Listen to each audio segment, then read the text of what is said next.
Okay. Hola, everybody. Hola.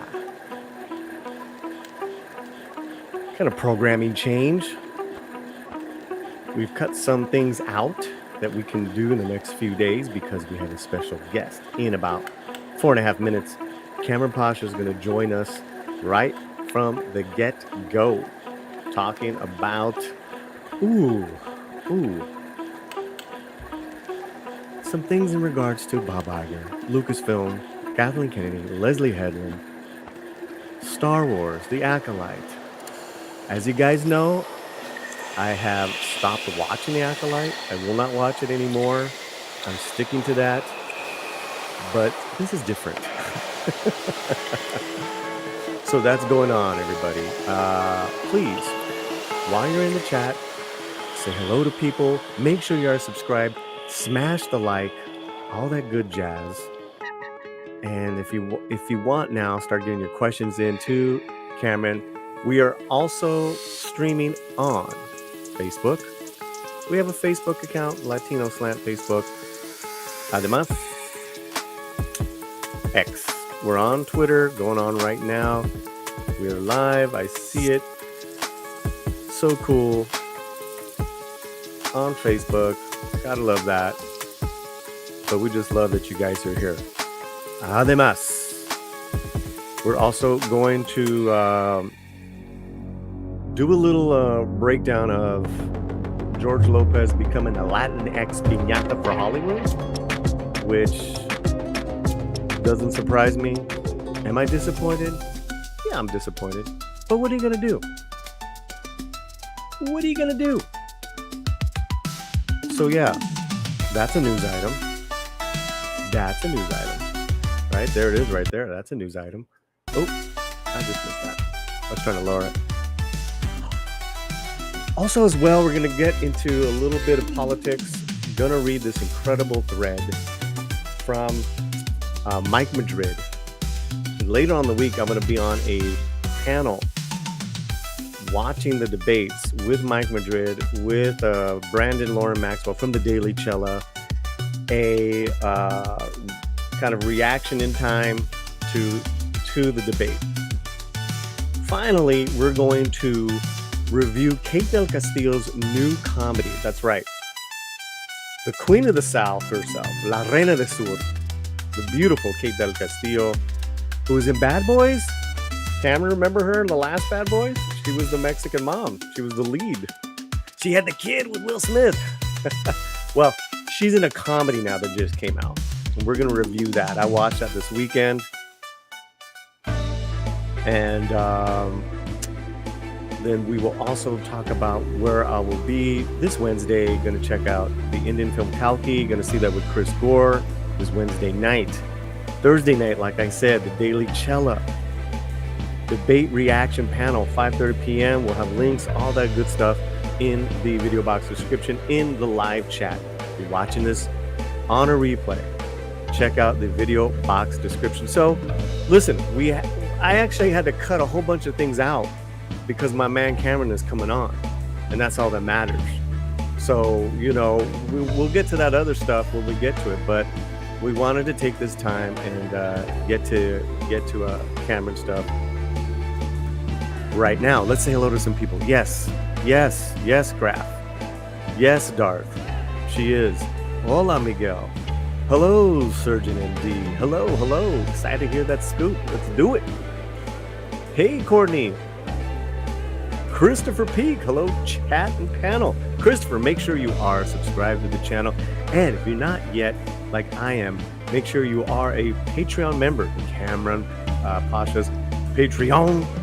I'll be back in 30 seconds. I promise.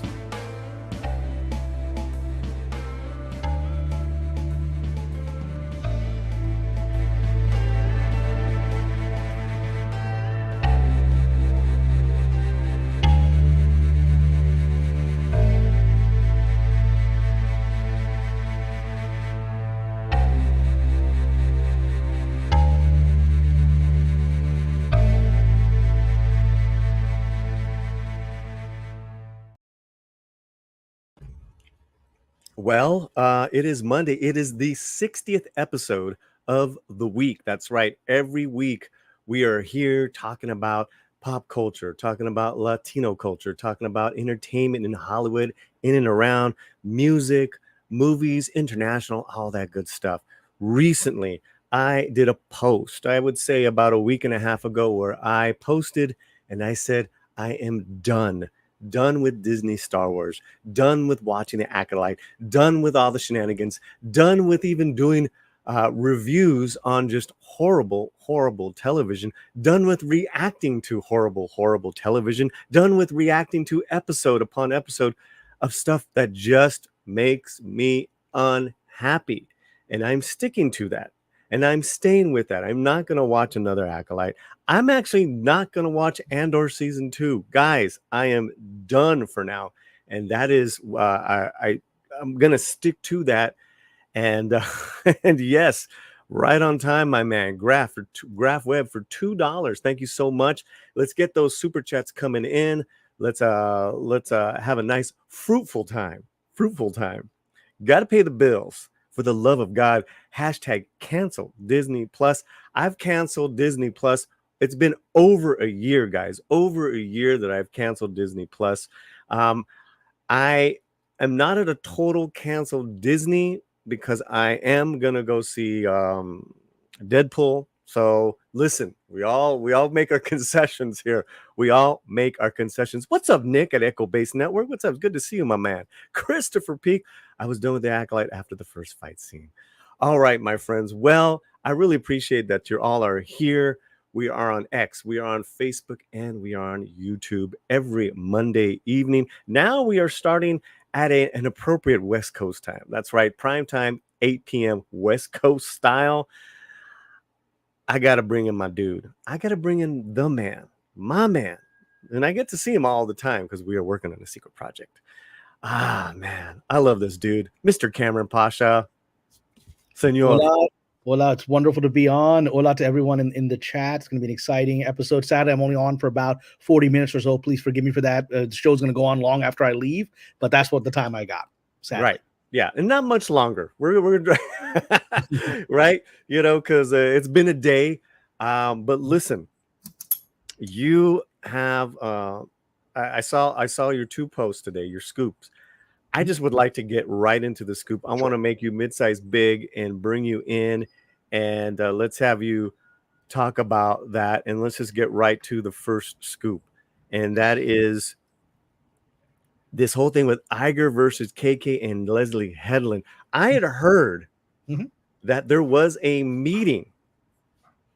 And then when your scoop came out with more details in regards to the meeting, I'm like, okay, it's not just Cameron, but someone I didn't know on Twitter said there was a secret meeting that happened because of this. Take it away, sir, please. Well, yeah. So it's been floating around. It's not just myself. I believe some of our colleagues on YouTube have also been hearing this to that effect. So yeah, I can only go with what my sources tell me. So my inside source, who I continue to trust because they keep giving me information that eventually gets proven true. Sometimes it takes months, but eventually gets proven true. My inside source inside Lucasfilm / Disney, Sparrow came to me about a week or so ago, and I think I posted it on my Patreon, that there had been talk that there was some kind of secret meeting being planned because the Acolyte wasn't doing what at least some Disney accountants would have hoped it would do, right?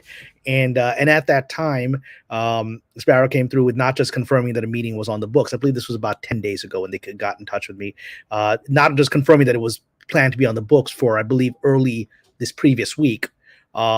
They actually gave me the list of the people that at least have been invited. Whether they showed up or not, I don't know. Whether they sent other representatives, I don't know.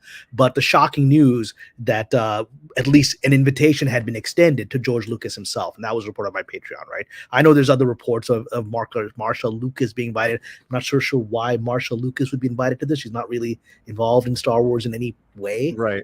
Yeah, it's a report, but stuff's out there, right? But what my contact said was, no, George, it's the first time that George had been invited since he had sold Lucasfilm to Disney back in 2012.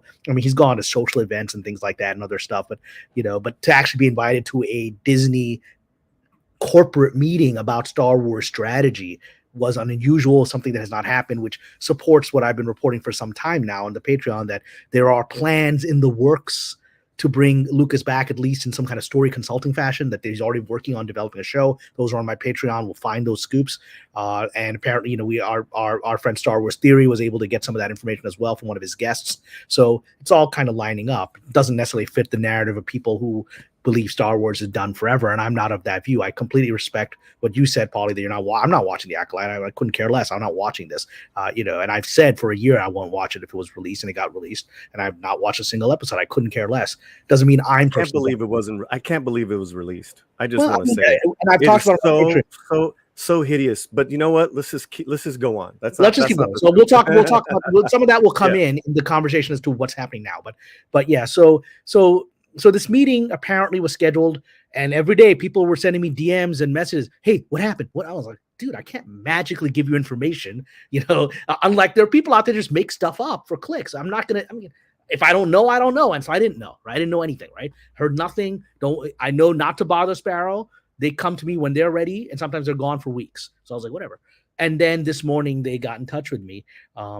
And it lines up with something else that happened this morning, which we'll talk about, an article that came out in Forbes, right, which links into this. So the information that they provided me, which is lining up with what is happening in certain media already, was that the meeting apparently did happen. No, they don't have all the details. It was very top secret. It was high-level people. If you bring in people like Lucas, it's very high level, and to the disappointment of many, I'm sure, in Star Wars, not to everyone, but Dave Filoni was on the invitation list. I don't know if he showed up, but he was apparently on the invitation list of people to come to this meeting. So one rule of Hollywood is if the people that are not at the meeting is who the meeting is about, right? If you're at the meeting, the meeting ain't about you. It's about the people you're talking about who are not there, right? And so who was not at the meeting was, conspicuously, Kathleen Kennedy was not extended an invitation. Leslie Headland, who is ultimately responsible for this garbage called The Acolyte, was not sent an invitation, because they're the ones people are going to be talking about, because it was an emergency meeting about the situation they put Disney in, which Jon Favreau, apparently part of the scoop that I had last week was Jon Favreau was saying to people, I told you this would be a disaster. You forced me to put this out there. I told you not to do it. And now we're having an emergency meeting. Fine. So I'm going to come in and we're going to solve this. So what was the resolution of that? I don't know, right? I don't know whether they're going to pull the show. I'm assuming the show is going to play out to full extent. I don't know what their plan is, right? So people ask me, I don't have that information because my person doesn't have that information, right? However, this information that they do have that was leaked out and is going through Lucasfilm and Disney corridors now. Mm-hmm. Because apparently they want people to know this because it's lining up with what's happening now. Apparently, what was decided that can be released is Iger is decided, I'm getting rid of both of these clowns who have damaged my money and my standing. Then the two clowns being Kathleen Kennedy and Leslie Headland. So he's like, not only am I done with them in relationship to Lucasfilm, Star Wars, and Disney, the instruction that apparently came out is the company is going to basically do its own private behind-the-scenes PR effort to severely damage both Kathleen Kennedy and Leslie Headland's standing in Hollywood, to finish them in Hollywood. That's the level of vengeance we're talking about, to basically put out information through the trades, through gossip sites, through, I'm sure, some of the shill sites that are out there. We're already seeing some of the big, I love Star Ward, whatever Star Wars does is great. Those sites have been saying crap about the Acolyte because they've been instructed to do so. We've seen that in the last 10 days, right? With shocking things. People that never say anything bad about Star Wars on board with Kennedy's agenda have been saying negative things about Acolyte because they were told you're going to put it out there. And now it's accelerating to the next level, apparently, which is to actually finish these two off, coup de grace, finish them off so that removing them from Disney and Lucasfilm and Star Wars is the least of their problems. Right. The reason you do that is if you want to get rid of people like this, whose immediate reaction is to go to the trades and say, I'm being persecuted because I'm a woman and I'm a lesbian and I'm a this and I'm a that. And I stood up for women. If that's the immediate reaction, because Victoria Alonso did that. The moment she was fired from Marvel, what's the first thing she said? She's threatened to sue. You did it because I'm a woman and I'm a lesbian. It's the first thing she said. And it was a narrative in town. And she's a nobody compared to these people, right? So they have to create a situation where the town itself is fed up with these two. But this is the interesting thing. And that's going to lead into what's happening with Forbes, right? Which is the magazine. So Forbes put out today, which coincides with me getting this information, that there's a new media strategy behind the scenes of defaming both Kennedy and Hedlund. Forbes, which has been on the attack recently against Disney for the last several weeks, and I posted on my Patreon that Sparrow had seen evidence that these attacks were coming from Iger's office, that Iger was feeding Forbes information and saying to the editors or whomever, I think you should let this out, or here's some data you might want to put out there about how bad this thing is. And so that information is being, again, nobody else is putting it out there. This is being information that's being fed to somehow to Forbes, right? And so my sources say it's coming from Iger's office, and maybe even Favreau's involved in getting this out there, whatever. So Forbes put out an article today. You can go to the website, Forbes, maybe we can link it into the chat, or more, go to my Patreon. There's an article about it, right? Let's go. Let's just go to your Patreon. The whole Patreon. thing is there on my Patreon. You'll have the link. If you don't have a Forbes subscription, I pasted the entire article because I do have a Forbes subscription. I pasted the entire article on my Patreon, so you have the whole length of it. But the gist of that, the gist of the Forbes article by Carolyn Reed, who's been sort of Iger's sword against his adversaries in the last few weeks, is that Star Wars. She lays out what she feels the strategy for Star Wars has been and how it's failed. Okay, that in of itself is bad, right? Because she's blaming the studio, the Lucasfilm, for having mismanaged a plan. She lays out what she thinks the strategy was, and the plan is culminated in the Acolyte. And what's interesting, and this upsets some of the people on my Patreon because they don't want this angle, but this is the only angle she can take to achieve the objective. So the angle that she takes in the article to attack Kathleen Kennedy by name, she's now being attacked by name and being held responsible for the data that Reed was able to get, proving that the Acolyte, for all of Miss Kennedy's talk and all of Ms. Hedlund's talk of equity, equality, advancing women, advancing minorities, that the reality is that and like any other Hollywood production, it's majority men are getting paid more than women, LGBTQ plus is a small part of it. I mean, that it's just, and they're all like, you said you were going to do things differently here, and look at what you did. It's, you actually have set women back by talking about this, and yet you had the chance on the show to advance women behind the scenes in the crew and raise their income, and you didn't do it. Mm-hmm. So that's the attack on Forbes, and it's directly by name attacking Kennedy for failing. Let me see if I can pull up the actual. And you're saying it's all part of Iger's master plan. Well, this is the master plan. Slowly plan letting out this info via Forbes, and it's been coming out. And according to your contacts, that's kind of under his guise. Well, so let me read for you. I'm just going to read you quickly 2 paragraphs, right? Very quickly from the culminating the article. Quote, inequality has been a hot topic. Actually, hold on. Let me start a little early. I'm going to quote. No problem. Not only does this show that the average hourly pay of the women who worked on the Acolyte was 19.4% less than the men received, but it was also 13.5% lower when taking the middle number of hourly pay is ranked from highest to lowest. So she's going through statistics. What's more, although men outnumber women in the bottom and 2 middle hourly pay bands, 53% of the employees in the highest hourly paid band were also male. So this is someone who's crunched the numbers or has had the numbers crunched for her. And she says, quote, inequality has been a hot topic recently for Lucasfilm president Kathleen Kennedy, but not this kind of inequality, end quote. So she's naming Kennedy and saying that Kennedy has failed in her claims to be promoting women and equity, right? So now some people on my Patreon, now I'm going to explain why this is part of Iger's strategy. So some people on my Patreon were upset. Here she is, promoting leftist Marxist jargon about equity and blah, blah, blah, blah. I was like, yes, because the audience isn't you, wonderful conservative Star Wars fan. Right? It's not for you. Who is this Forbes article for? It's not even, for the shareholders. This Forbes article is for Hollywood. It's for progressive Hollywood. That is what this plan is. That is what Iger's plan. Remember I said Iger's new plan, which he has leaked out, that my contact heard, is to defame Kennedy and Hedlund in Hollywood circles. How do you do that? If they come out, if you come out and attack her from a conservative viewpoint, which Elon Musk did today as well, which is an interesting coincidence. Elon Musk came out directly attack Kennedy, calling her, saying her work is woke garbage or whatever. That's great for the fans. The fans love that. Nobody in Hollywood cares. In fact, they actually will come to her defense when Elon, who they perceive as a right-wing guy, he's a opportunist in my view, but that's another conversation. He's whatever he needs to be, but they perceive him as that. Hollywood perceives him as a right-wing guy now, right? They went from loving him and buying his Teslas to hating him and still buying his Teslas. But whatever. Right. They still all drive his Teslas, but they hate him, right? It's fine. But so that's not going to help that objective. What will help the objective of defaming these people in Hollywood so they lose support inside of Hollywood is for you, Iger, Carolyn Reed, Forbes, for anyone to say that she has failed in the progressive agenda of advancing women's rights. I'll give you an example, a direct example. So on a writer's board, I have a friend who's a successful female screenwriter, and it's not a shock. She's progressive on the left side, further left than I am, right? Fine. And she's my friend. I worked with her.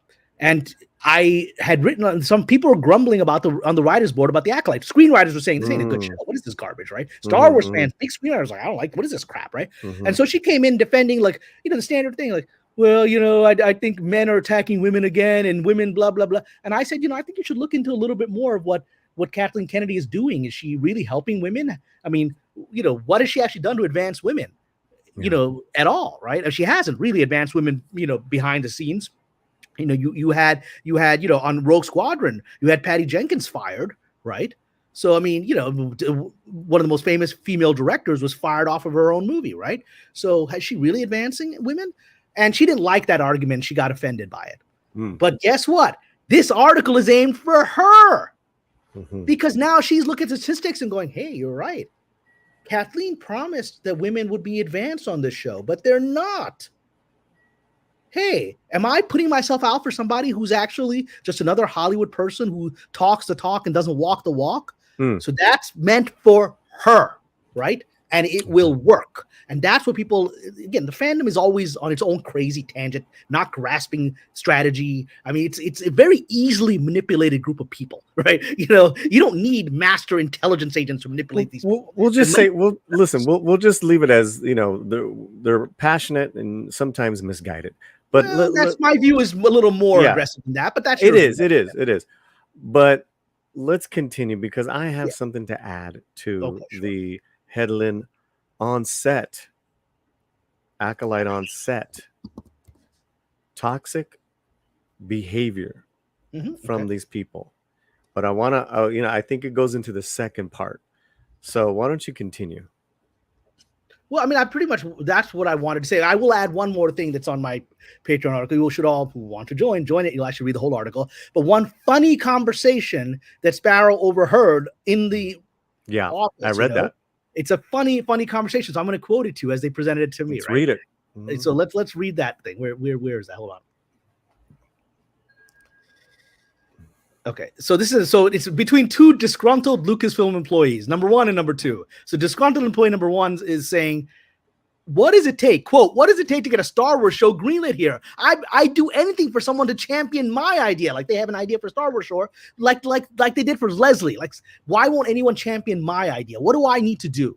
Right? To which disgruntled employee number two responded, quote, well, I didn't think that anything like you do anything included helping Harvey Weinstein, I'll just say attack people, right? Well, I'll just put it that way, right? Harvey Weinstein doing his thing, right? Doing his thing, right? Quote. Right. And so two things about that. We'll get into the content. First, before we get into the content, what's the context of that? So Sparrow's been telling me for the last 6 or 7 months, they've been trying to get information on the Acolyte, but no one wants to talk about it at the office because everyone knows that there's something sinister, that there's something that's not right, that's not normal, even by Disney political standards. Right. Happening that doesn't make sense. And no one wants to talk about it. So because Sparrow had been told last year, this thing's been pulled. And then late summer, they're like, no, it's back on.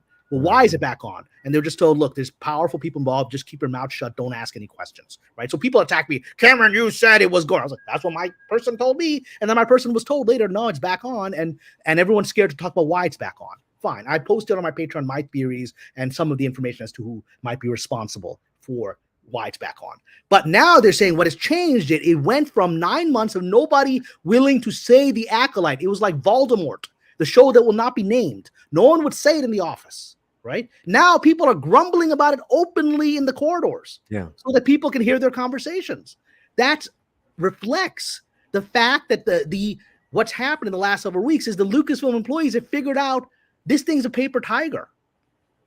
it's destroyed itself. And we're going to be okay because the whole planet is mocking it. Liberal Hollywood screenwriters are saying, I don't like this, right? It's got 13-14%, Rotten Tomatoes thing. I think that's probably still too high. Sparrow said to me a week ago, I think it's going to go below 10%. I think it got down to 13. I keep saying it's still too high. Yeah. It's still too high. But when you've got that, when you see that everybody is against this thing, you're now not afraid to talk about it. But now let's get into the content of it. Now I'm going to be careful what I say, because I'm not claiming that Ms. Hedlund has done any of these things. Mm-hmm. I'm not claiming it. I'm claiming, or I'm saying what I've been told to me, that Iger's sinister strategy, first, he's already damaging Kennedy, and he's doing that right now by just making her look like a failed wokester. Okay? So he's damaging her. I see some people in the chat going, oh, how Disney is woke forever, whatever. The strategy is make it look like she failed at being that. Okay? That's going to work for my Hollywood friends who are upset about it, right? But that's not the strategy he's going for with Hedlund. With Hedlund, it's a lot uglier and a lot more personal. I'll be very careful what I say here, because I don't want to get you in trouble. I don't get me in trouble. The strategy is to, let's just say, spread rumors through the industry, perhaps false rumors, but rumors through the industry, suggesting that Ms. Hedlund's involvement with her former employer, former mentor, Harvey Weinstein's nefarious activities might have been more than just, like she claims that, I didn't know what was going on, or I can't talk about it because of an NDA. But let's just say it might have been more active than that. I just want to leave it at that. I'm not claiming Ms. Hedlund is guilty of that. I'm saying that is the kind of ugly messaging that Iger wants to put out, so people start wondering about her moral character. The fans don't trust her moral character because of her association with Weinstein. But when I raised that on the screenwriters boards, no one seemed to notice or care, because they all gave her a pass that, look, she's a woman. She's a woman. She couldn't have known what was going on. He wouldn't have brought her into the circle. So leave it at that. But if that starts spreading, that will also shake their confidence in that narrative. Well, the fact that it's now in this speaks a lot, guys. In the chat, and you're watching this on replay. The fact that this is now getting out there within the Hollywood circles a little bit more verbally, that's not good. That's we all know what's next. Yeah, let's put a pause. That's all you do. You just have people spreading it to each other in offices. It's just office gossip. And that's enough for people to say you shouldn't hire her for the next gig. I heard this bad thing about her. So let's put a pin on that, because I do want to add something to that, but something that's a little, that I got a second-hand account. I got 15 more minutes, so let's get it on. Iger meeting. So the basic, let's basically wrap up what came out of that meeting again. Just like very quickly, I don't know what came out of that meeting. I don't have the information of all of it. All I have is this one bit, which is that there is an intended and planned PR narrative, both officially in media, which we started seeing today with Forbes, and privately through gossip and sleazy conversations to defame and bring down the standing of Kathleen Kennedy and Leslie Hedlund, so that their support network in Hollywood runs away from them. So that whatever needs to be done to remove them forever from Disney will be done. And in the process, their careers will be destroyed, because everyone in Hollywood will step away. In the same way that everyone in Hollywood knew what Harvey Weinstein was doing. We all knew it for 20 plus years. Only when we sensed that the wind had changed and that suddenly something was happening did all of his friends abandon him. There's this incident, it's reported in all the articles about it, where Harvey, when he started getting attacked in the press for Me Too back in 2017, he sent out a broad email to hundreds of his contacts, powerful people, saying, guys, I need you to come out and defend me. And everyone sensed that the wind had changed around him. So not one person came to his defense. They wouldn't even respond to his emails. That's the strategy here. And then he slipped out. Then no support network. He's in jail, right? Gotcha. Okay, so there's that. And what do you let me just add one thing. Yes, sir. And I'll make myself a little bigger. Let me just add one thing to this toxic environment situation that's happening here. And this came to me completely I had just completely out of left field. Mhm. Okay. I got it upon very good information that on set, Mhm. on The Acolyte, Mhm. an actor who has worked for Lucasfilm on Mhm. many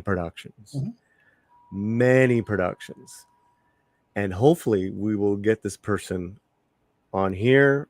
We'll make a big. We're working on it. We're working on Mhm. it. But that they were verbally uh, abused, Mhm. chastised on set during the filming by by the let me put it this way, One of the protected classes. the other half of Miss Headland, who's acting in the TV show, Okay, I understand. Okay. I was didn't realize she had another half that was involved, but then what do I know? So yes. oh yeah, so the other half, which is, it's all public and all Yeah, that stuff, I think is that acting happens all in the this time. That's is acting in this film, in this okay. TV series, who has a major role and is going to Mhm. be having a major role, um, is was verbally abusive to this actor, and that type of behavior was constant. It was a horrible, toxic set Mhm. that was set by Headland, and Mhm. then you see this behavior completely doesn't surprise me at all. Also, when I've heard, so that was secondhand account. When I heard on firsthand account Yeah. that Amandla was injured because of her wanting to push and really, do these stunts right, da da da da da. That's not something that ever happens without Well, a certainly she's not experienced enough to be doing stunts on her own. I mean, she's not. She's a very young actress. I mean, you right. see people with a lot of training, with done many action movies that might put themselves like Tom Cruise in that position. She's too young to be trying to do that. Well, and that says a lot about a toxic, crappy Yeah, set. there's The no way it's supervision. run. The There's way no it's run. adult there saying you can't do this. Okay, so now we have who is the other? Well, you can put it in the private chat. But Uh, let me respond to what you just said. I yeah. believe that 100% because I worked on a show where it was run by these toxic white women, right? Toxic white women whose whole thing was, getting back at the men by me tooing themselves. Now they reestablished their power against the patriarchy by establishing a corrupt matriarchy instead, right? And so they were out. I mean, so let's just say it was a horrific, and they created the most chaotic environment I've ever seen, right? Where the mass abuse, not just verbal abuse or physical abuse. There was pressure for the actors to go get drunk and do drugs with some of the people on the show that were in the inner circle of the big boss, right? I mean, crazy things that I've seen a lot of things that are not great in this industry, right?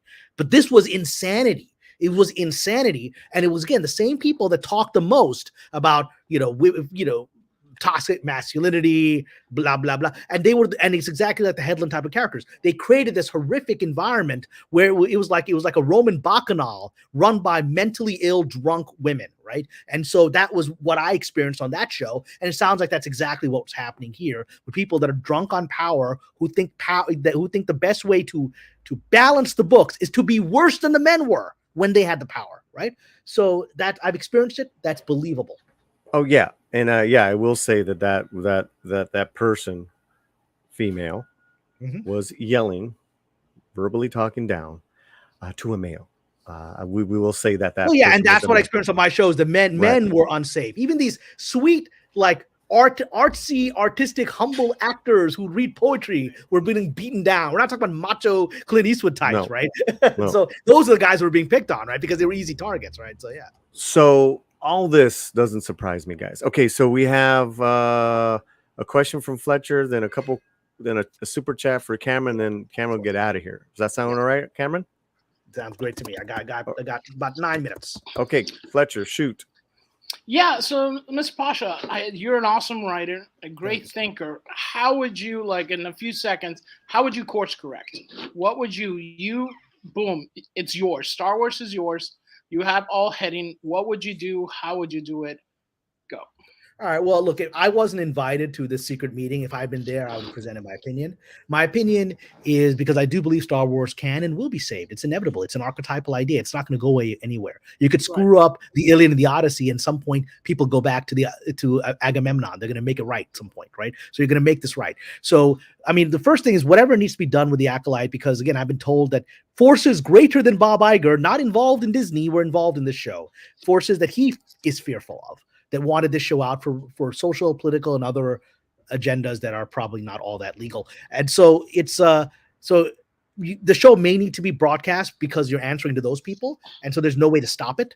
But I would suggest that, assuming that these people let go of the reins once they've achieved their objective, which is to release it, I would do the Willow treatment. Once it's out, I would just do what they did with Willow, which was a Lucasfilm Kathleen Kennedy pet project, just like this is. Just pull it. They pulled it unceremoniously. You can't get it. You can't go to Disney Plus and find it. You can't get a DVD of it. It's memory hold. It's gone. So I think they need to memory hold this thing, right? And then they're already starting the process of trying to get people focused on Skeleton Crew, which I think will be a good show. So here I'm going to reveal something. So I have a friend of mine, an actress, who has a small role, but it's a real role in Skeleton Crew. She plays a Jedi who is revealed through a holocron. Like, they have all this information from the past, and this Jedi is a character who, in the holocron, reveals pivotal information, is like a heroine whose path, like, you must continue the path of this heroine, right? That kind of thing, right? Okay? And so she's even got a toy. I mean, it's a significant enough character. She showed me a picture of the toy. The toy, it's a real toy they're going to release, right? So I'm proud of my friend. She's in Skeleton Crew, and you know, and she's a very good actress. Like, I mean, doing TV is a little bit of a step down for her, and so. Hey, you got to take the work wherever you can. Take the work, exactly. Took the work, right? I mean, but she's a quality actress. Done a lot of French cinema, very high level caliber stuff. Like, talking about real, like, you know, César's kind of, you know, awards type of stuff. And so she's excited about the show. She thought the scripts that she got were very good, right? And she's a snobby European style actress, right? And I love her, right? And so her standard is high, and so that's the work. So I think Skeleton Crew is gonna wash the bad taste out of this for those that are willing to let it. There are people that are just gonna be angry, and you can't fix it, right? Well, it's not, and then you focus on that, and you focus on Mando. And look, if I was sitting in that room, I would be telling, you know, Sir Bob, because he's been knighted the same week the Accolade came out, which if people make connections, they'll figure it out. So Sir Bob, I was like, Sir Bob, I think you just settle this nonsense with Gina Carano. Let her come back. Let her have what Favreau wants her back. As I've reported, he's at least written a draft of the script, which her character is back, because Favreau has seen that draft. Whether that will be the final draft, I don't know. Whether that will, but he's creating a contingency draft of her coming back. So at least he's hoping it can be pulled off. And so, you know, bring her back, and then do whatever you got to do to jettison Kennedy into the sun. Just do what you got to do, and that might, you know, if, as I've long theorized, that her hold on him is greater than contracts, that it is something to do with information that she may have on him, which is how the world works. It's worked that way in Hollywood and DC for 100 years. I'm reading a really good book about the world, Hollywood as it was in the 1950s with Marilyn Monroe. Right now, I'm reading that book. You know, it was an open mafia, like literal mafia, right? It hasn't changed. Right. And so people were, you know, and intelligence agents, the FBI, CIA were bugging everybody, and everyone was bugging each other. Like, you know, studio heads were bugging actors, and you know, the President Kennedy was being bugged by random people when he would go to Peter Lawford's house, which I discovered Peter Lawford, his brother-in-law, who was one of the Rat Pack. You see those trees over there? The house is right underneath those trees. I had no idea. The house where Marilyn Monroe hooked up with the Kennedys is like under those trees, so it's like right over the. I even knew that growing up in Santa Monica. Yeah, but I didn't know that. I was living right next to it. I was like, I looked out. It's literally right there. It's right where those. And you're like Mr. Marilyn Monroe, you know. Yeah, but I didn't know. I was reading a book. I was like, wait, I know that address. That address is across the street from me. What do you mean? Whatever. But that book is all about how Peter Lawford's house, where Kennedys and Marilyn Monroe and Frank Sinatra were going, was bugged by everybody. It was bugged by the FBI. It was bugged by the CIA. It was bugged by the mob. It was bugged by everybody. There were listening devices all over the house. That's 1962. Do you think this stuff isn't going on in 2020s? Come on. So she's got it. I believe she has information on him. And that's why he needs to create an environment where she is so discredited that even pulling the information card is of no value because it's what Weinstein, once you lose all your support, it doesn't matter what you got. You think Weinstein doesn't have blackmail on hundreds of people? Doesn't think he doesn't have blackmail on hundreds of people, thousands maybe? Why did he never pull that card? Because he knows he has no support left. He pulls that card, he's going to die in his jail cell. And I'm not using a hyperbole, right? So there's a limit to how much even information can be done, right? And so that's, in a nutshell, is what the stuff needs to be done. So I got a few more minutes here. You want to super chat or whatever, and then I got to head out. Yeah, we got a couple of them for you. All right, let's go with the super chat first. Good to see Cameron. Love your Patreon. Best Disney info anywhere. Joe the lawyer for $4.99. Good to see you, Joe. It's good to see you again. Thank you so much, Joe, and you've been a wonderful support. Thank you. I appreciate that. Shanatsky, we love Shanatsky. They should stop making stars, reboot what Disney did, but that would be admitting failure. Well, you'll get a soft reboot, I think, if everything plays out the way it's intended, and we get Mando and a timeline changes. Someone pointed out that that the current Acolyte doesn't fit in any timeline because the Jedi that's been revealed was a character that isn't supposed to be born yet, according to the official timeline of Lucasfilm as of today, right? So it's like, what timeline is this in? Is this in the timeline of the Rings of Power, which doesn't quite match up to the Tolkien version of events, right? I mean, what version of events is this, right? And so that's relatively easy to throw into the alternative timeline world because it doesn't fit into the known history of this universe. The character wasn't alive then. Well, I don't know. So whatever. Hail Cameron, the only source for Hollywood scoops and rumors. His insight sources are always most trustworthy. Surgeon MD. ¿Qué más? Cameron, do we know Filoni signed off on everything in the Acolyte as one of the writers alleged? Is that just his rubber stamp? What is the current regime wants or signs he actually approved of it? That's Daniel Larson. Yes, I know Daniel. So, the answer is very simple. I don't know that he signed off on everything. I'm of the view that I've met the man once a decade ago, right? Some people don't even believe that, but whatever. I met the man once. I interviewed with him once for a job I didn't get on Star Wars, Clone War, on the Clone Wars. But I got a sense of him then. I've been watching him over the last decade. So he's a company man, and he's a survivor. I didn't survive at Disney more than 6 months. I got my ass fired, right? Because I wouldn't play the games. He survived well over a decade because he knows how to play corporate politics, right? Which people don't understand. That he's a survivor because he knows where his bread is buttered on any given day, because that'll change, right? And he goes wherever his bread is buttered. So when he figured out the Favreau is the future, but he's still got to deal with Headland. My instinct is that he fed her bad advice on purpose to get her in a place where, first of all, you can have things like, hey, why don't you put that Jedi character in here, right? That wasn't even alive then, right? Because knowing well that she doesn't know anything about the history, she doesn't know anything, she doesn't care. No, so she'll throw this character in. So I'm sure he knows that inside out. He knows this the timeline. I'm sure he's got like an actual timeline chart, in his office, right, of everything to make sure it all fits, right? So he knows where these characters were. So I'm sure he told her, go do that because it's going to make her look stupid. I'm sure whatever advice he gave her was exactly to have the effect of people going, what is this crap? This show doesn't make any sense. It doesn't even fit into the narrative that we have of Disney Star Wars narrative. What is this, right? So that's what you do if you are a survivor and you have to kiss the butt of the apprentice of your technical boss, while working for the actual shadow boss. That's the game that you play, and he's smart at that. And again, because a lot of his critics couldn't survive at Disney. I survived 6 months. They couldn't survive Disney one day. Oof. Two more. Two more for you. Two more for you. Yeah. Busy guy. I know you got to go. Yeah. Jonathan G94 $4.99. I think KK and Headland should get the same treatment as Joe Pesci at the end of Casino. Well, we all know that very intense scene, so I won't comment on that. I'm not wishing violence on anyone. No, yeah, we don't want that. I don't want that. Maybe not was it proverbial? Proverbial as in reputationally, which I think is Iger's intention. And we'll leave it at that. Yeah. Only because that's hey, okay, we'll leave it at that. And one more. Pan de Colima, what is Cameron working on lately? I love the show Kings that he wrote on. So thank you. That's very kind of you. I've recently been working on a project set in the Ottoman Empire, which currently is just really not moving forward, sadly, because of the damage to the industry because of strike. I'm hoping that I can get it to move forward again. I wrote several episodes of this show, and right now it's in stasis. So that's a tragedy because this is a really good show. It's kind of epic show that I think people would want to watch, and you've never seen this world before. But we'll see. And I just finished a new feature movie script the reason that I don't want to go into all the details of it, but it is in the world of Marilyn Monroe, which is why I'm researching Marilyn Monroe so much. So it is a look at an aspect of her life that is very rarely looked at. And I finished the script. I gave it to my agents last week. We'll see what happens with it.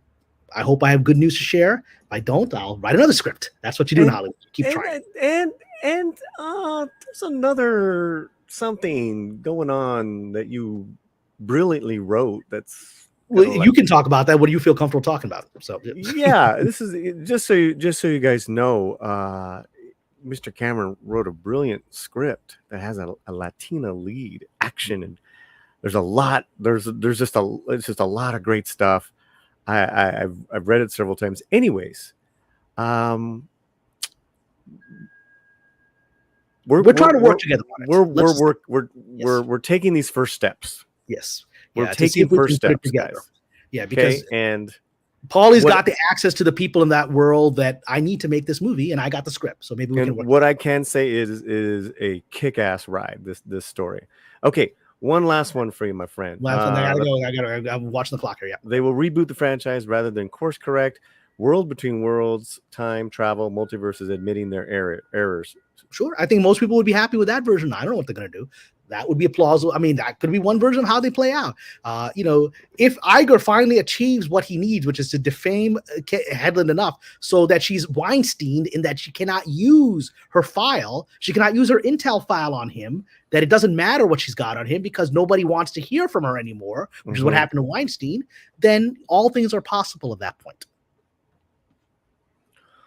Well, any closing thoughts, real quick? The only closing thoughts are everyone stick around here. This is really, one of my favorite channels on YouTube. It's one of the channels that's going to survive the algorithm changes and all the cultural changes because this is more than just people talking nonsense.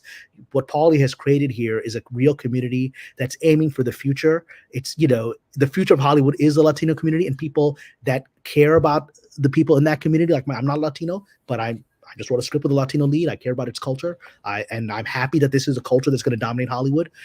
This channel is going to be the future nexus of Hollywood and the internet. So everyone stick around here because you're at the early stages of a phenomenon. And I hope that Paullie and I can do this movie together, like make a real movie under the Latino Slant Productions, right? Make a real movie, get it out there that just advances everybody. So that's my prayer for everyone. I will throw in a link to my Patreon. I started already on the screen right now. Come join me on the Patreon.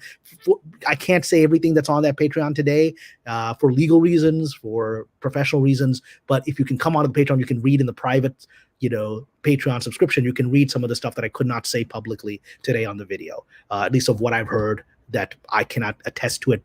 I can only attest to what's been told to me, but I trust the source. So with all that said, God bless everyone. Vaya con Dios in the chat.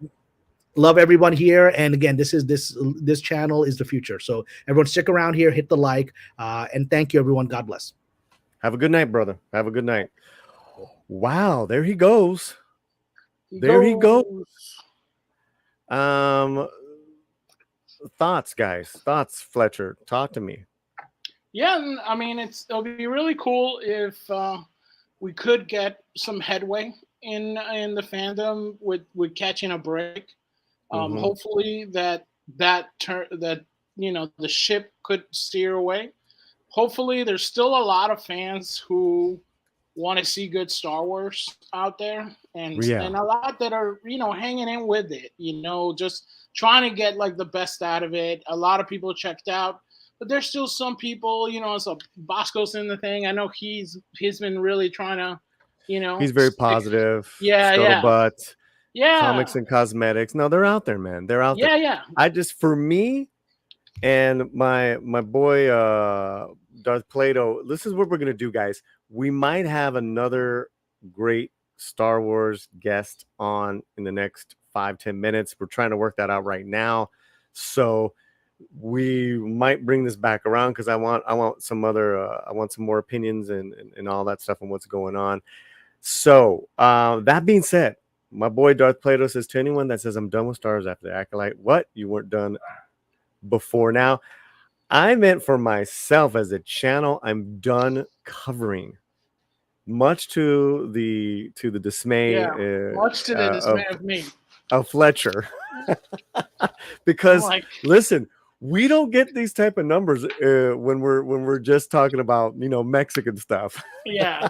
It's not like Paulie's like, oh my gosh, we have to see this movie about this old guy in Mexico that makes wax candles and has been doing it for 1,000 years with his whole family. And I'm like, dude, nobody's going to watch it. Let's do something about how the Acolyte sucks.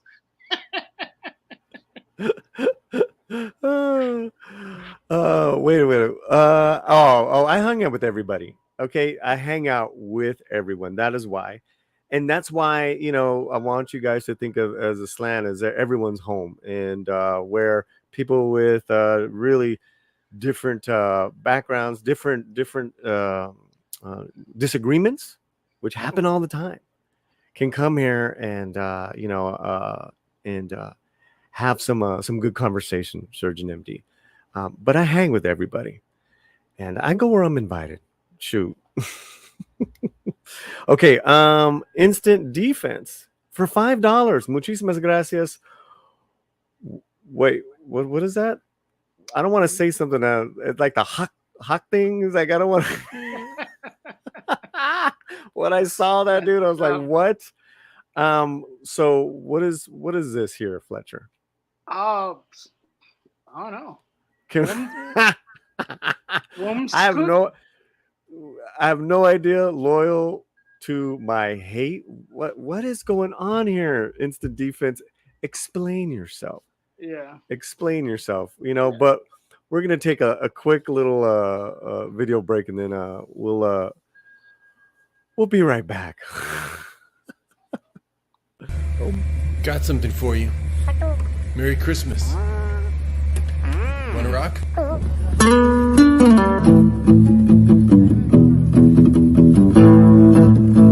Take it. Tuscan Raider.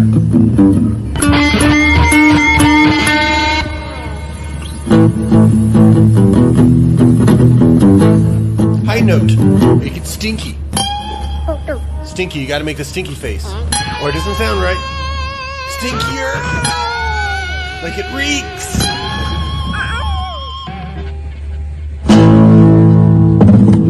Good job. Let's practice that. Okay, in regards to not covering any more new Star Wars, Bonzo Kilborn got my back. Paullie, don't listen to Fletcher. Yeah. Your artistic integrity is of the utmost importance. Of course, you can't eat integrity, but you do what you think is right. Yeah, that just means I got to go do extra handyman jobs. Extra. Today, I was literally outside of a building we're working on. We're finishing up, scraping the last of the paint off these windows, man, making them dollars. Because listen, yeah, we're not that type of channel here. We just aren't, and I'm not gonna be. You know, I'm not gonna be. I love having my friends on. I love listen to what you guys have to say. I've invited some good friends to come on, and they want to continue this conversation. We're trying to get a really cool friend on right now to continue the Star Wars conversation. What else do we got, Fletcher? We got starred comments, right? Yeah. All right, let's get into that. It's a bad word in Wookiee. Yes. Oh, is it? You said a bad word, instant defense? Come on now. Tim's Talk is here. Jude Law is in the skeleton crew. I know they are trying to incorporate the Stranger Things vibe. You're asking me? I have no idea. And you know what? Love you, Tim, but I don't give up. Nick from Echo Base Network is here. My man. Knee Pain said the same thing. You can't critique anything they are doing. Well, listen, I think it's important that a lot of different people from different backgrounds that have a love for Star Wars don't stay silent. Doug Rasmussen is here. It was so awesome. I've read Cameron's article on Patreon about 5 times. So did I. That article, whoa. Member of the channel, the Duxon 1977. Hail. Calaca. Hey, let's put some Calaca heads on right now in the chat. If you're a member of the chat, here is some Calacas for you. Get those Calaca heads going. I want to remind you guys a couple things in the chat. We have a nice, healthy audience right now. Smash the like and vote right now. We have a lot more. We have a lot of votes. Will Iger get rid of KK soon? Okay. It is really mixed right now. It's really even right now. Wow. But the winner right now is maybe, but I'm not betting at 29%. KK is like a cockroach, lives forever, 28%.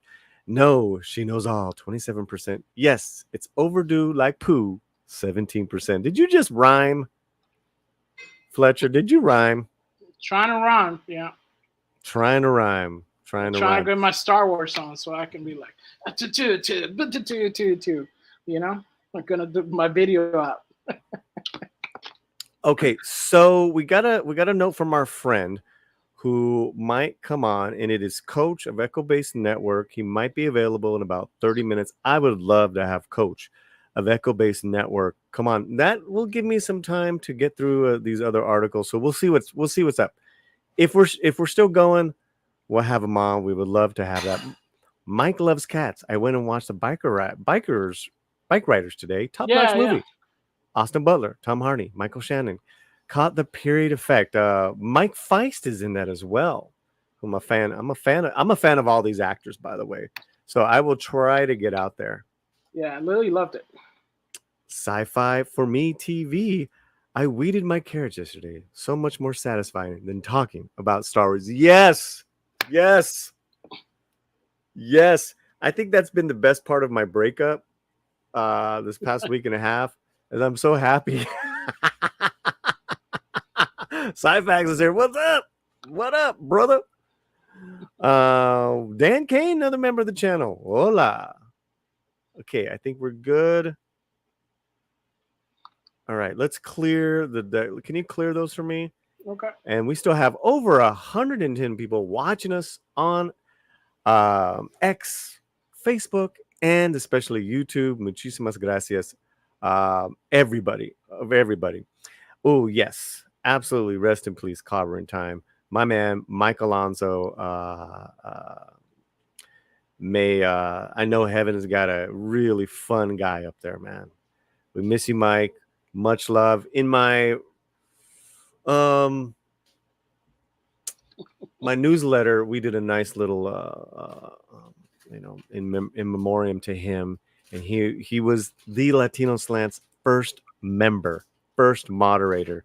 He was such a supportive buddy, and God bless. God bless. Get Echo Base on here. We're trying. All right. What do you say? What I think we should do.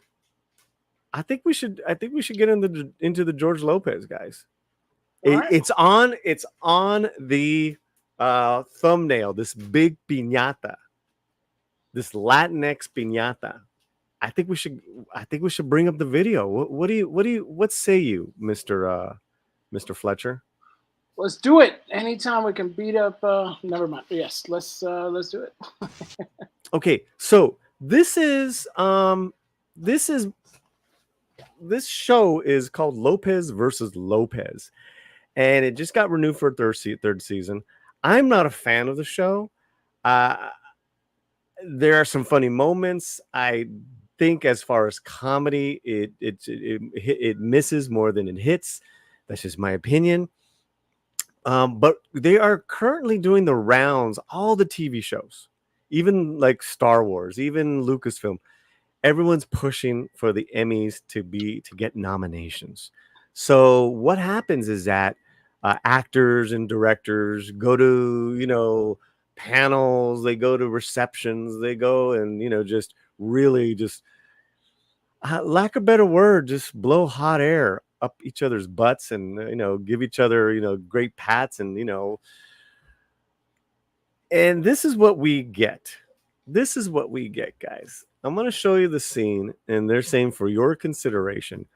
And this is George Lopez, the piñata, basically getting cucked. This is for lying to us over and over again and making me afraid of marriage and commitment and not trusting men. Okay, so that's the other Lopez. In the story, Fletcher, and in the story, guys, he's kind of like the crotchety Chicano guy who's kind of like never done. He's basically a deadbeat dad. So And basically, real life. Yeah. They have, well, let's just hold off on that. Television wise, they have just made him like the worst human being. And this is his daughter in real life, Lopez's daughter, and in this TV show, she's the daughter beating up the George Lopez. This is like a piñata therapy session. And here's the therapist talking to George. Oh, can I go again or just something else? Come on. It's George's turn. It's time to face yourself. Guys, this is on national television. This is on NBC. This is Latinx representation. And I'm just blown away here, guys.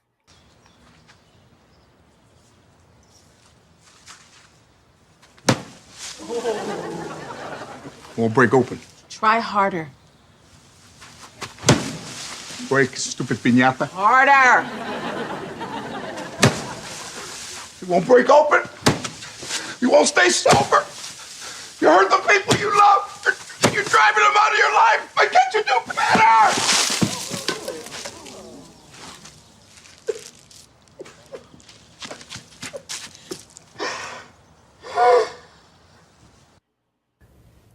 Okay, so remember, this is a comedy. It's supposed to be a comedy. This is the dramatic scene, right? So now, regardless of what you think of it, I think it was pretty Latinx cringe for me, but it gets worse because George is going on a For Your Consideration tour. And here he's talking to a panel of probably voters in the Emmys, SAG, AFTRA, Foundation, on what he endured, Fletcher, what he endured.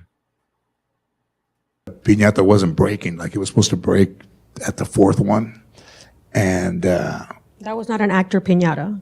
It wasn't cooperating, but in a sense, it worked out for the best because I hit it and I was supposed to be done with it, so I hit it again.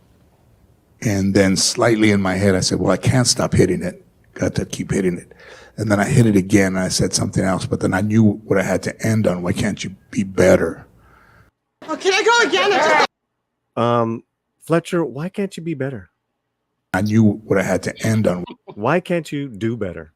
Do better. Do better. Do better, Mexican man. Why can't you be better? And I hit it, and all the candy fell out of it, and I fell to the ground. And I think I was maybe crying. Yeah. And Mayan put her hand on my shoulder, and I think that was more real than acting. I think that was really me, because we all have our, I don't want to say demons, because that sounds okay. He's gonna get into his alcoholism, and then I have as a man who's got almost 9 years of sobriety, I got a couple of words for that. But listen, I get it. Who cares? Because of this, destroying and blaming men again, right? And we talk about how just god-awful representation has gotten. And when we have a show, this is what you create, where you destroy a Chicano man on national television for bad laughs. This is the lowest rated television show currently on NBC. It is not a hit. It has no audience. It has an audience within the Hollywood bubble. It is the ultimate check mark. Whereas other caliber television shows that happen to have Latino backgrounds, this fool, Primo, Gordita Chronicles, they're all gone. They're all canceled. No, George, you got to do better. So yeah, that's why I'm even covering this. And this is my only saving grace with George in the show. They have hired other Latinos in front of the camera. Okay, cool. But it's a bad show. It's a bad show, Fletcher. Terrible, but we all have our weaknesses. And one of mine has been alcohol. It's been a strength. It depends who you're talking to. I mean, if you look at it for sheer volume, I think it's a strength. But if you look at it as the destruction, then it's a weakness. I actually think that was funny because he's you got to understand, George Lopez was not politically correct back in the day. That's why we liked him. But now he's got, you know, the black nail polish. I have no idea why this older Chicano man has black nail polish. That was my question. I was like, I don't know what's going on with George. And I really used to love George's work. But it has not served me well, I would say. So I am trying to eliminate it. Well,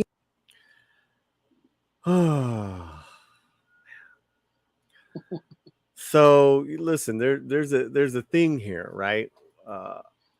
That sober people take very seriously in working their program is approaching, you know, your defects of character, your demons, whatever you want to call it, from a place of humility and gratitude. I'm gonna say, listen, you know what? I believe that you're trying to fix yourself, to work on yourself, to work on your alcoholism, but you are using this as a platform for you to get nominated, for you to be liked, for you to be involved, included. That is from a place of a sick ego. As a man, and I'm gonna go solo for a second.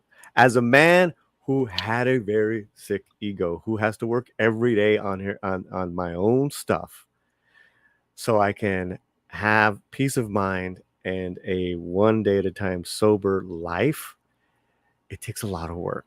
And I just don't appreciate this from the image of what you're portraying on your television show of a Latino man with no balance. He's just bad. Over and over again, it's reiterated bad. To what you're saying about your own alcoholism. If you're getting help, I hope you are. But you have such influence that when I just really hope you're getting help, because there's a lot of men out there that don't have the privilege, the influence, the means that you have, that are having the hardest time staying sober every day. I don't care what background you are. I don't care what color you are, right? My sober brothers and sisters are having the most hellish time just trying to stay sober for a day. So I really hope you're coming from a place of honesty, man, because if you're not, then you're really doing this and saying this for all the wrong reasons. And that's what I'm tending to feel, is that, you know, you're in the in crowd like a Howard Stern is, and you've always wanted to be in the in crowd. The View, you know, get invited to the parties and to whatnot, you know, inclusion this, diverse that, and you don't want to lose it. You don't want to lose it. So, you know, my demons, and yeah, but I'm working on it. But, you know, let me use it for bad content, bad comedy. It's not even, you know. So yeah, man. That's that George Lopez Latinx piñata. Thoughts, Fletcher, before I go to some comments. Yeah, I mean, like we talked about, you know, before on this, it was like, you know, hopefully he is gonna help, you know, because that's gonna help other people, seeing that he gets help. But if he's using it as a, as a tool to get, more, votes or anything like that, then, he's going to have to answer for that, because he's leading other men astray. Other men that would love, to be in a position to be financially able to, maybe go somewhere, get help. Indeed. Well, there you have it. Wish we had better stuff to talk about in regards to great entertainment content that's out there from coming out of Hollywood, where it happens to have Latino storylines. But then that's it. All right, what do you guys have to say? Tim Stock, I used to like George Lopez show. I love the George Lopez show. I really like that show. George looks bad. He looks very unhealthy. Latinx actors get an Oscar de la Hoya. Oh, that gets a bigote. Hi-yo.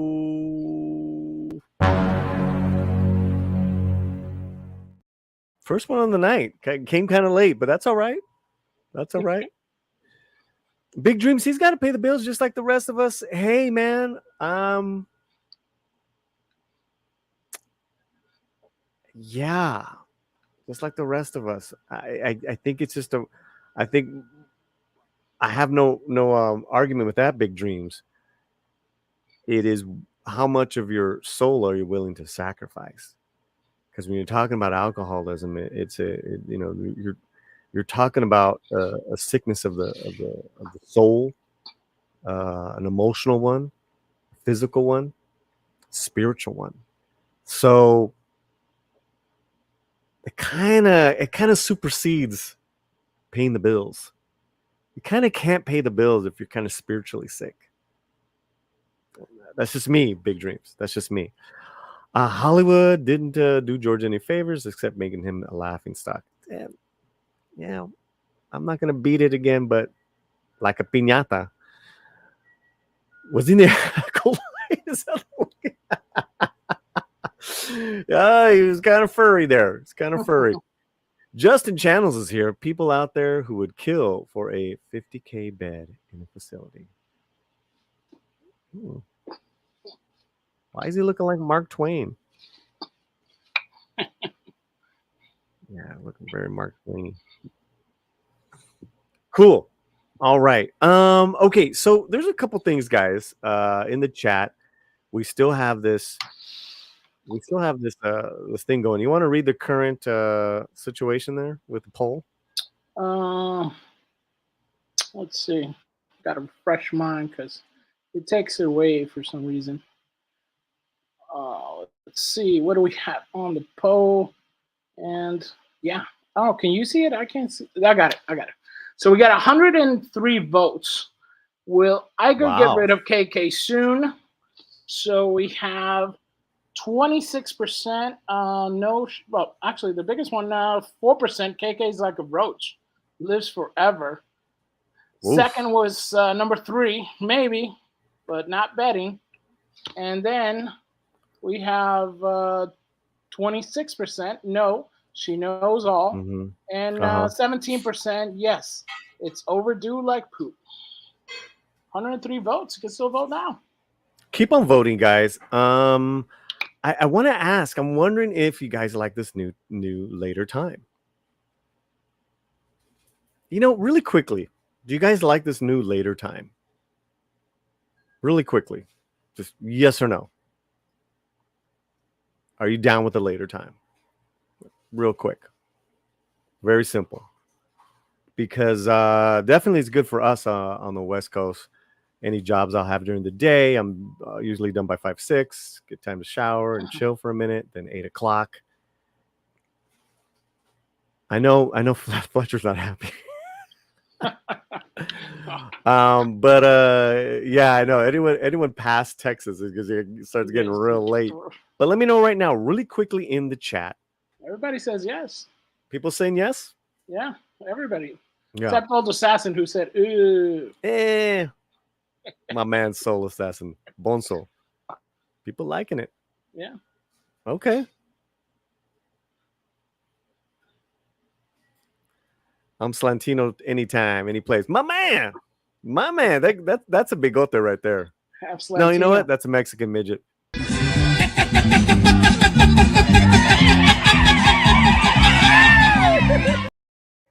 That guy should be an acolyte. That should be an acolyte. If he was an acolyte, I'd see that. I'd see another episode. Oh, see, me? Now we just need Latino representation in the acolyte. No. And Paullie it's got to be black.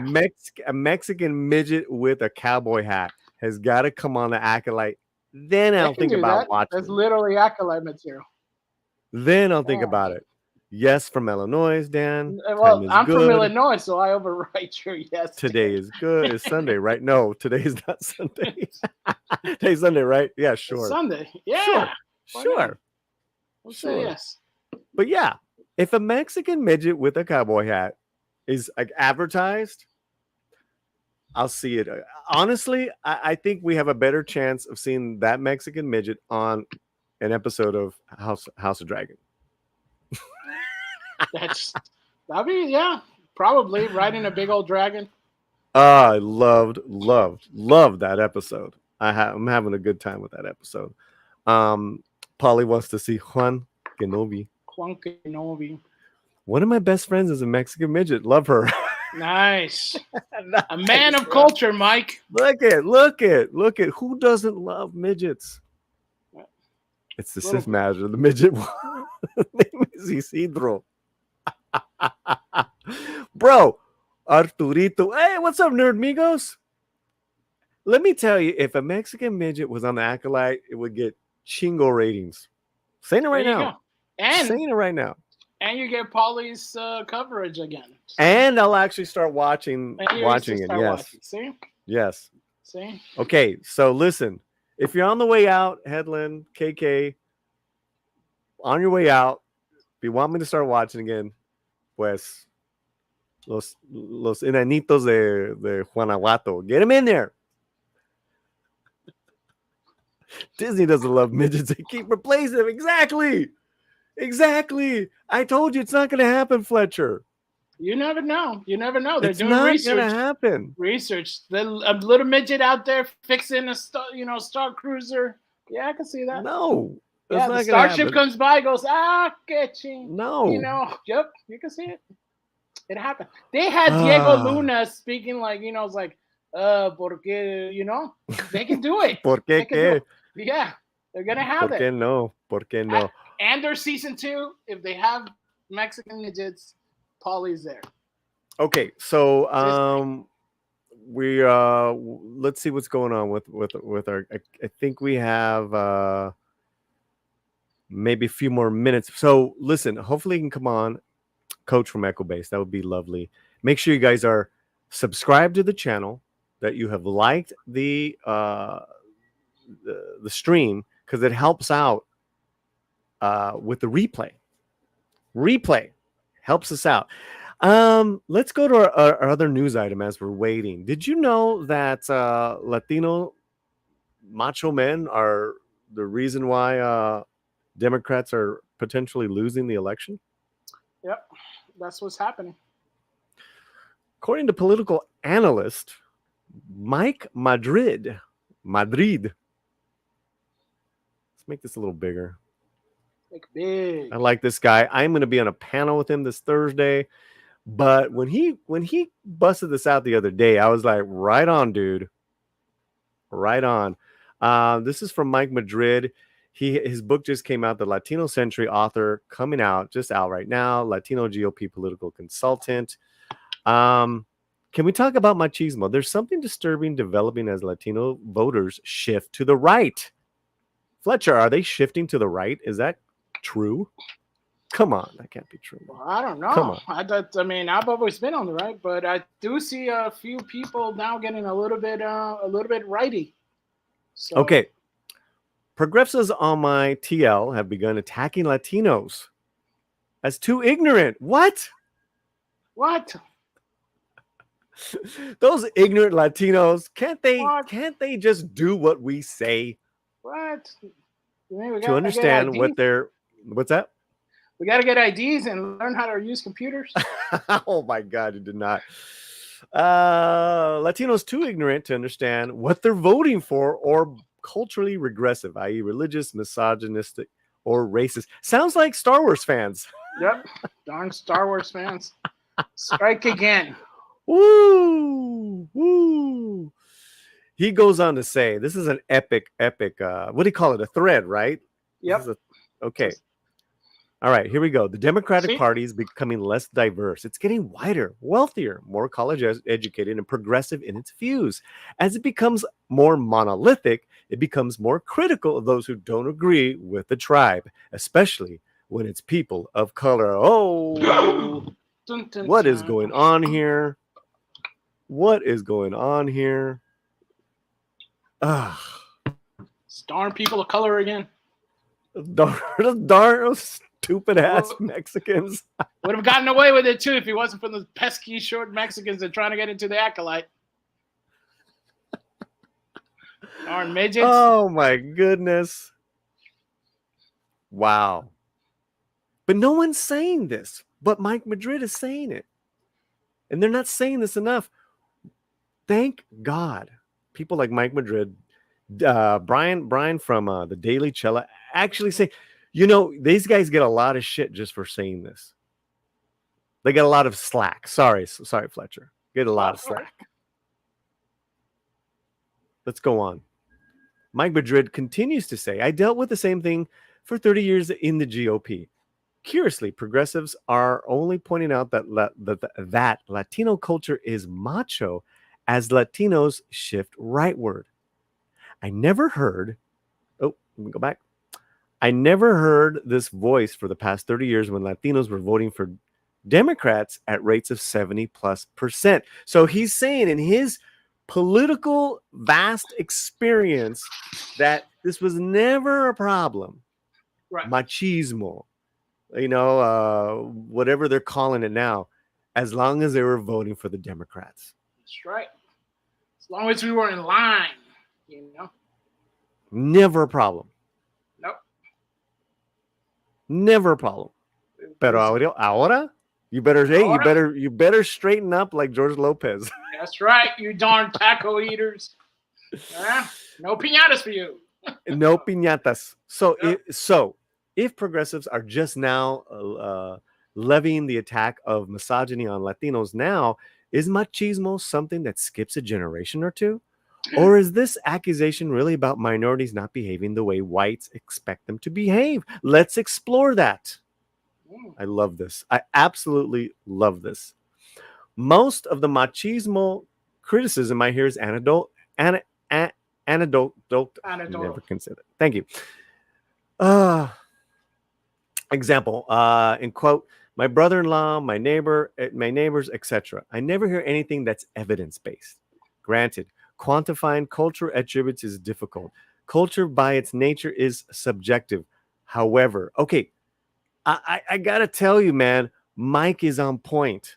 Mike is on point because, and I always hear this from you know, my lovely white liberals, Libby the libtard from WeHo, just, you know, importing and exporting Mexican curios, mark them up at 4 times the rate, but they will be the first to tell you how the Latino culture is and how we should behave. That's right. Absolutely amazing, Fletcher. That's right. And pay $7 for a taco. Salsa is extra. No, yeah, chips and salsa, way extra. Way extra. Way extra. This is good little stuff. Bag, here. Those little bags of chips, you ain't getting those. Oh man, I'm getting hungry. Stop it. In writing The Latino Century, I examined the cultural trope of machismo from a data-driven perspective. Politically, there's no better way to examine it than if Latinos support women in public life. Agree. What I found may shock white folks, but it's not a surprise to most Latinos. Latinos elect women at higher rates than any other race or ethnicity in America. Are you saying we like women? We like the women. In fact, Latinas are close to accomplishing something that white women have never been able to accomplish since suffrage 100 years ago: parity in representation. In fact, I wrote a whole chapter on this called The Flip Side of Machismo. I actually considered a second book on this because I believe the emergence of Latinas in political power will be one of the driving forces of structural change in our democracy. From my book, in California, home to the country's largest Latino population, fully 60% of Hispanic state legislatures are women, 19 women to 13 men. That's right. Latinos have elected more women than men to office, but it's not just in blue states. Here we go. More from the Latino century in red Texas. Hello, Texas. Yeehaw, Texas. The country's second largest Hispanic state. 23 Latinos and 18 Latinas serve in the legislature. 44% of Hispanic legislatures are women. Nationally, 425 Latino legislatures, 39% are women compared to 33% whites. This is all strong evidence that the Latinization of America will result in considerably more female representation in our government as we become a more Latino country. The attack of Latino culture as machismo is hard to reconcile with data showing the emergence of women in political, social, corporate, and community leadership. No, it's a lazy, bigoted trope attacking a community that isn't behaving the way minorities are supposed to behave. And then, of course, he plugs his own book. But I cannot find any fault in what Mike has just thrown down here, Fletcher. In fact, the one thing I want to add, and I want to give props to the men's here, because he talks about how Latinos and Latino men have supported female electors, whatever it is, right? Right. I say this, right? And this is fantastic. What a macho man does is he gets up every day and he goes to work for his family. Generation after generation, doing the work that is very hard to do. Why? Because that macho man wants his kids to go to college, to go and do something to elevate themselves from his position. And that's why the Latino man, in the Mexican American man has, there's millions of them, has been a great father figure, a great role model, kept the family together. Macho men, machismo gets a bad rap, starting from our white liberal friends. And I think that is a huge no-no. So I say, who raises this generation of Latinos, rears them for college? It's their dads. Give them the props. It can't just be the mothers. And we love our mothers. Absolutely, 100%. But 100%, it's mi papa. Those guys are OG, Fletcher. They go out there and do the work. Oh, yeah. Yeah. Hardworking people. And, hardworking people start taking a little bit of too much of their money. They're fine with giving some, and they're fine with being generous. But at the same time, there's, they have to be able to say, okay. Yeah. So, how do you guys feel about this? Let me know right now in the chat. Thank you guys so much for being here. This has been a great live stream. I think we're going to be doing this time and day every week. Zax is here. If you don't vote for Biden, you ain't fill in the blank. You ain't a taco. Yeah. No tacos for you. No tacos for you. I've been saying that the Latin immigrant issue could backfire on Dems. Latinos are a God-fearing folk, and Dems love anything religious. Yeah. It's not just Darth Plato saying that. It's not.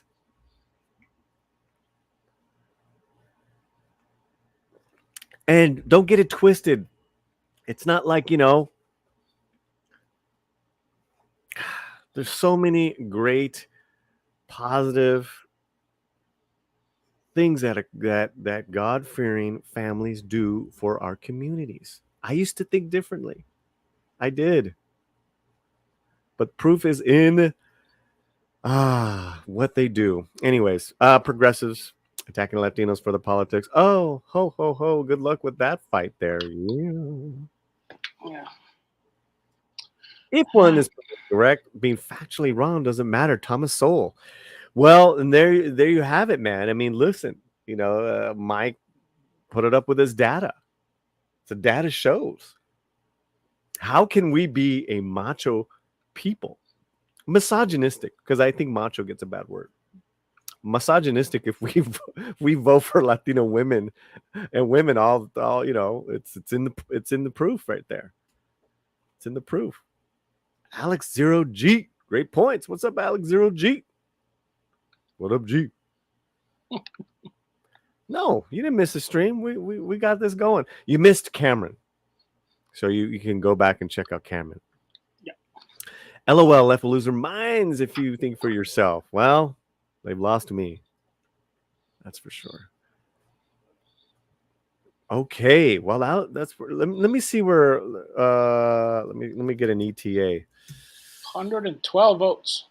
Wow. What do you think? Should we end this now or we keep that vote going? Nah, I think end it? Yeah. Okay, let's end the vote. We're gonna do another poll or is that it? Let's end the poll. Let's end this poll and we'll read it out to everybody. And it's good to see so many wonderful people here in the chat, from our members to our subscribers to new people. To old friends, here's to old friends. Tonight is kind of special. Here's to good times. Tonight is kind of special. See? Let it be Lowenbrow. It's a Lowenbrow song. It's an old Lowenbrow commercial. Look at that. Look at that alcoholic mind. Nice. Old alcohol brain. Lowenbrow. Okay. Will Iger get rid of KK soon? 29%. No, she knows all. Okay. All right. KK is like a roach, lives forever. 29%. It's a tie. It's a tie. Ooh. Maybe, but I'm not betting. 24%. Yes, it's long overdue. Like poo. 16%. Thank you guys for voting. 113 votes. Right on. I love it. Love it. Nice. Yeah, you will. You will. But I think we're going to have a coach from Echo Base Network getting on here soon. All right. What do we have next? All right. So I think next one is So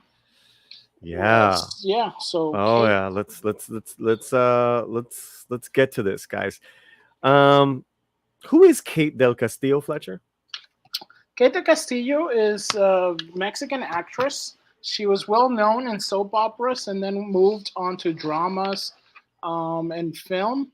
And then, started doing a lot of movies here in the United States, but also still remained very rooted in her, Mexican, native Mexico, social status. So she was still doing smaller projects and things like that over there in Mexico. She's a very how would you say, like, conscious Mexican star, because she's got her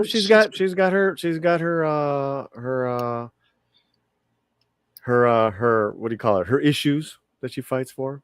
Yeah, and infamously she set up that interview with Chapo, with Sean Penn. that was a big kerfuffle. But according to the latinoslant.com's own Alfredo Galindo, Kate del Castillo, from bad girl to conservative mom, for her own good. This is really there's two parts to this. I'm going to do the first part, then we'll take a break because our guest is here, but our next guest. But I do want to do this first part. This first part is really a wrap up of who Kate del Castillo is. And if you guys remember, she was La Reina del Sur, which has 3 seasons, 182 episodes since 2011. Between Salma Hayek and Isa Gonzalez in the early aughts, there was a Mexican soap opera star who became a familiar faced to American audiences in the art house box office with the art house box office hit La Misma Luna, directed by Patricia Regan, 2007, where she played an undocumented mother living in Los Angeles whose son, Adrian Alonso, travels alone illegally into the U.S. when his grandmother, Carmen Salinas, dies looking for her. Ironically, after a juicy offer from Telemundo, Kate accepted the main role in the TV series La Reina del Sur and hit gold again, not only with Latino audiences, but with non-Spanish-speaking viewers as well. Kate portrayed the naive girlfriend of a petty drug lord assistant who rises to become the queen of a powerful drug cartel, gaining a bad girl appeal. Her undeniable charm led her to crossing over into Hollywood mainstream, playing the main villain in the hit movie, the third installment of Bad Boys with Will Smith, Martin Lawrence in 2020, more recently in the Fox TV series as well, The Cleaning Lady. And here's a photo of her with Will Smith. She was incredible in that film. The thing with Kate, she's just got this undeniable fuerza, bro. That on-screen fuerza. What are your thoughts, Fletcher? Yeah, she was able to gather a lot of market in Mexico, and then she transitioned a lot to American audience, but she was still able to keep. Sometimes when actress and actors, when they come to the American audience, they really sometimes can't transition back. It's like harder to transition back, but she's been able to kind of like keep both feet. Keep both feet, one in the United States, one in Mexico, and not only that, but also in the TV versus movie world, because in Mexico they do mix a lot. In the United States, they're just starting to. So she's able to powerhouse a lot of things, and she's able to demand a lot more than other actresses for sure. For sure. Well, I think she's absolutely magnetic. She's, I think, she's got a thick accent in English. I honestly think she would be great in action films. And she is. I just like, man, I could see her being very successful in a lot of Hollywood action films. She's got that physique. Now, that being said, guys, she made some waves because she's now starring in her first comedy film called Es por su bien. It's for your own good. This is our review from Alfredo Galindo. I saw the movie as well. Just a few weeks after her drug lord Ramona and Cleaning Lady ended, Kate surprised us again, starring alongside two well-known Mexican actresses, comedian Consuelo Duval from the Mexican box office hit. Oh, I can't even say that one. Say that one for me. What? There on the screen? Well, I can't see it. Oh, hold on. All right. Infelices para siempre. So unhappy forever. Forever. And Monica Huarte, recently nominated for an RL in Señora Influencer, to star in the comedy titled Es por su bien. It's for her own good. A production from Eugenio Derbez.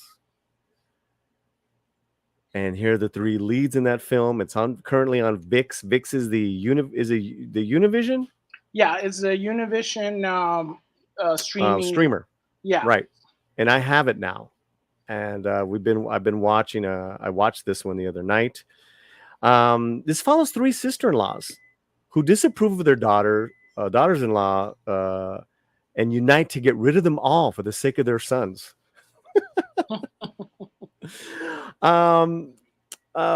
Alfonso and I have to agree with Alfredo, our critic from Mexico, says this barely hits the chord of a great comedy. It could have been compared to the Hollywood vehicle starring three main actresses at the top of their game. The example he uses is a 1995 box office hit, The First Wives Club, starring Goldie Hawn, Diane Keaton, and Bette Midler. But it's precisely their acting experience and on-screen chemistry which saves the film and us for some big laughs.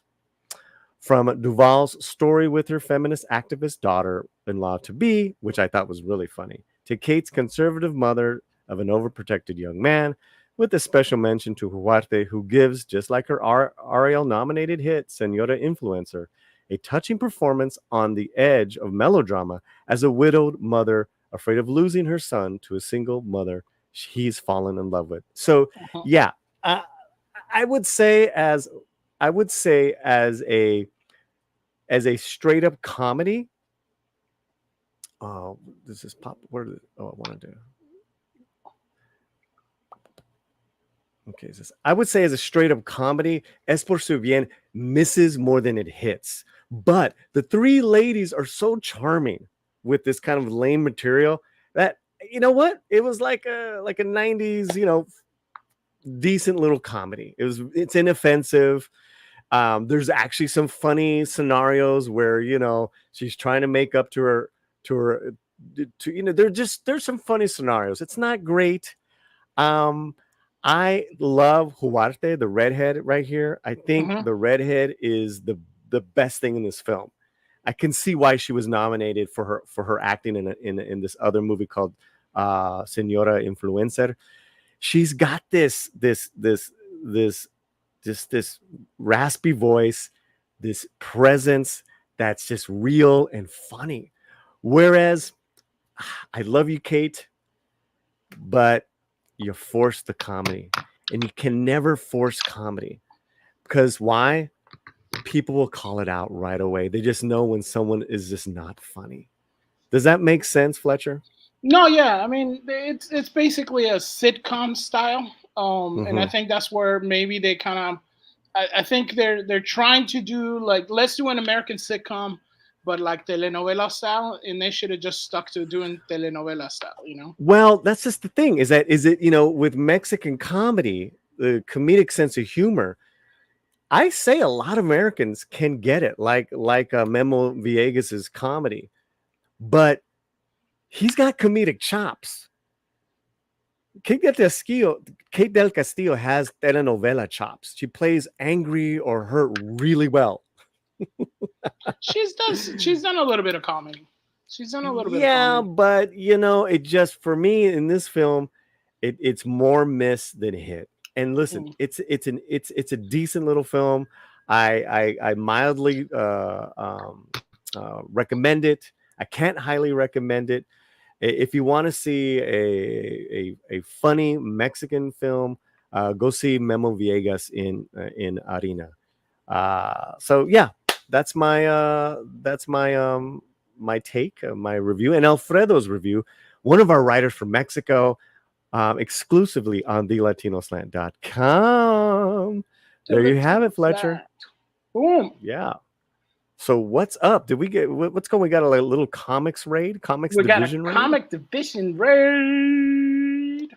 Well, hello everyone from Comics Division, and my to my prima on Facebook. She says hi prima, love seeing you there. Comics raid, Kili Chow. Okay, I think we're ready to get back into Star Wars stuff. What do you say? What do you say? Do it. I know you love it, because that means yeah. What does it mean? It means that the means slant gets clicks. That means gets views. Yes, that's right. Get that change. Oh my God, you guys are just funny, man. All right, you know him, you love him. He's such a cool dude. He's Coach from Echo Base Network. What's up, man? Thanks. It's been forever, brother. That was a nice intro. Thank you. Yeah. Everybody doesn't love me. I don't feel it. Oh well, I mean, you're on the Latino slant, so yeah. This is a great place. Everyone, us and our Slantinos, we love you, dude. That's all that matters, brother. We dude, what's been happening? There's nothing going on with Star Wars nowadays. Oh nothing. My gosh, it has been the craziest time in Star Wars fandom history to me. Wow. I don't know how much worse it can get in terms of not just product of what they're giving the fandom, but the reaction on social media between fans. It is more acidic, toxic than I've ever seen. I've seen more people wishing death upon others than ever because of Star Wars, because of an opinion about entertainment. Yeah. Like, wow. Imagine what social media is going to be like in 10 more years, gentlemen. Wow. It's just crazy. So, Coach, I stopped watching. I stopped watching a few weeks ago, and I made my commitment to my subscribers, members, all that stuff. They're like, we get it. Yeah, we get it. I just thought, as Star Wars material, it was just god awful. There's nothing I could find that I liked about that this TV series, and I was so surprised that Leslie Headland was being touted as this visionary writer. She's the Russian doll. She did was cheap. I've written better stuff than that. It feels like ninth grade drama club, to be honest. And the biggest problem for me, and this is the overlying message that I see is it does not feel like Star Wars. No. And so we've been calling it Star Wars in name only. Star Wars. Yeah, Star Wars. Yeah, that's perfect. Star Wars in name only. And the irony there is that's what they wanted to do. Leslie Headland wanted a writing team that had no expertise in Star Wars. That's what she hired. That's what she has. So it stands to reason that we have a Star Wars show that doesn't feel like Star Wars to people. And so when you are criticizing the show, when you're making videos saying, man, the 13% score it has on Rotten Tomatoes is legit. Like, this is the worst Star Wars I've ever seen in my life. This makes The Last Jedi look like Casablanca. The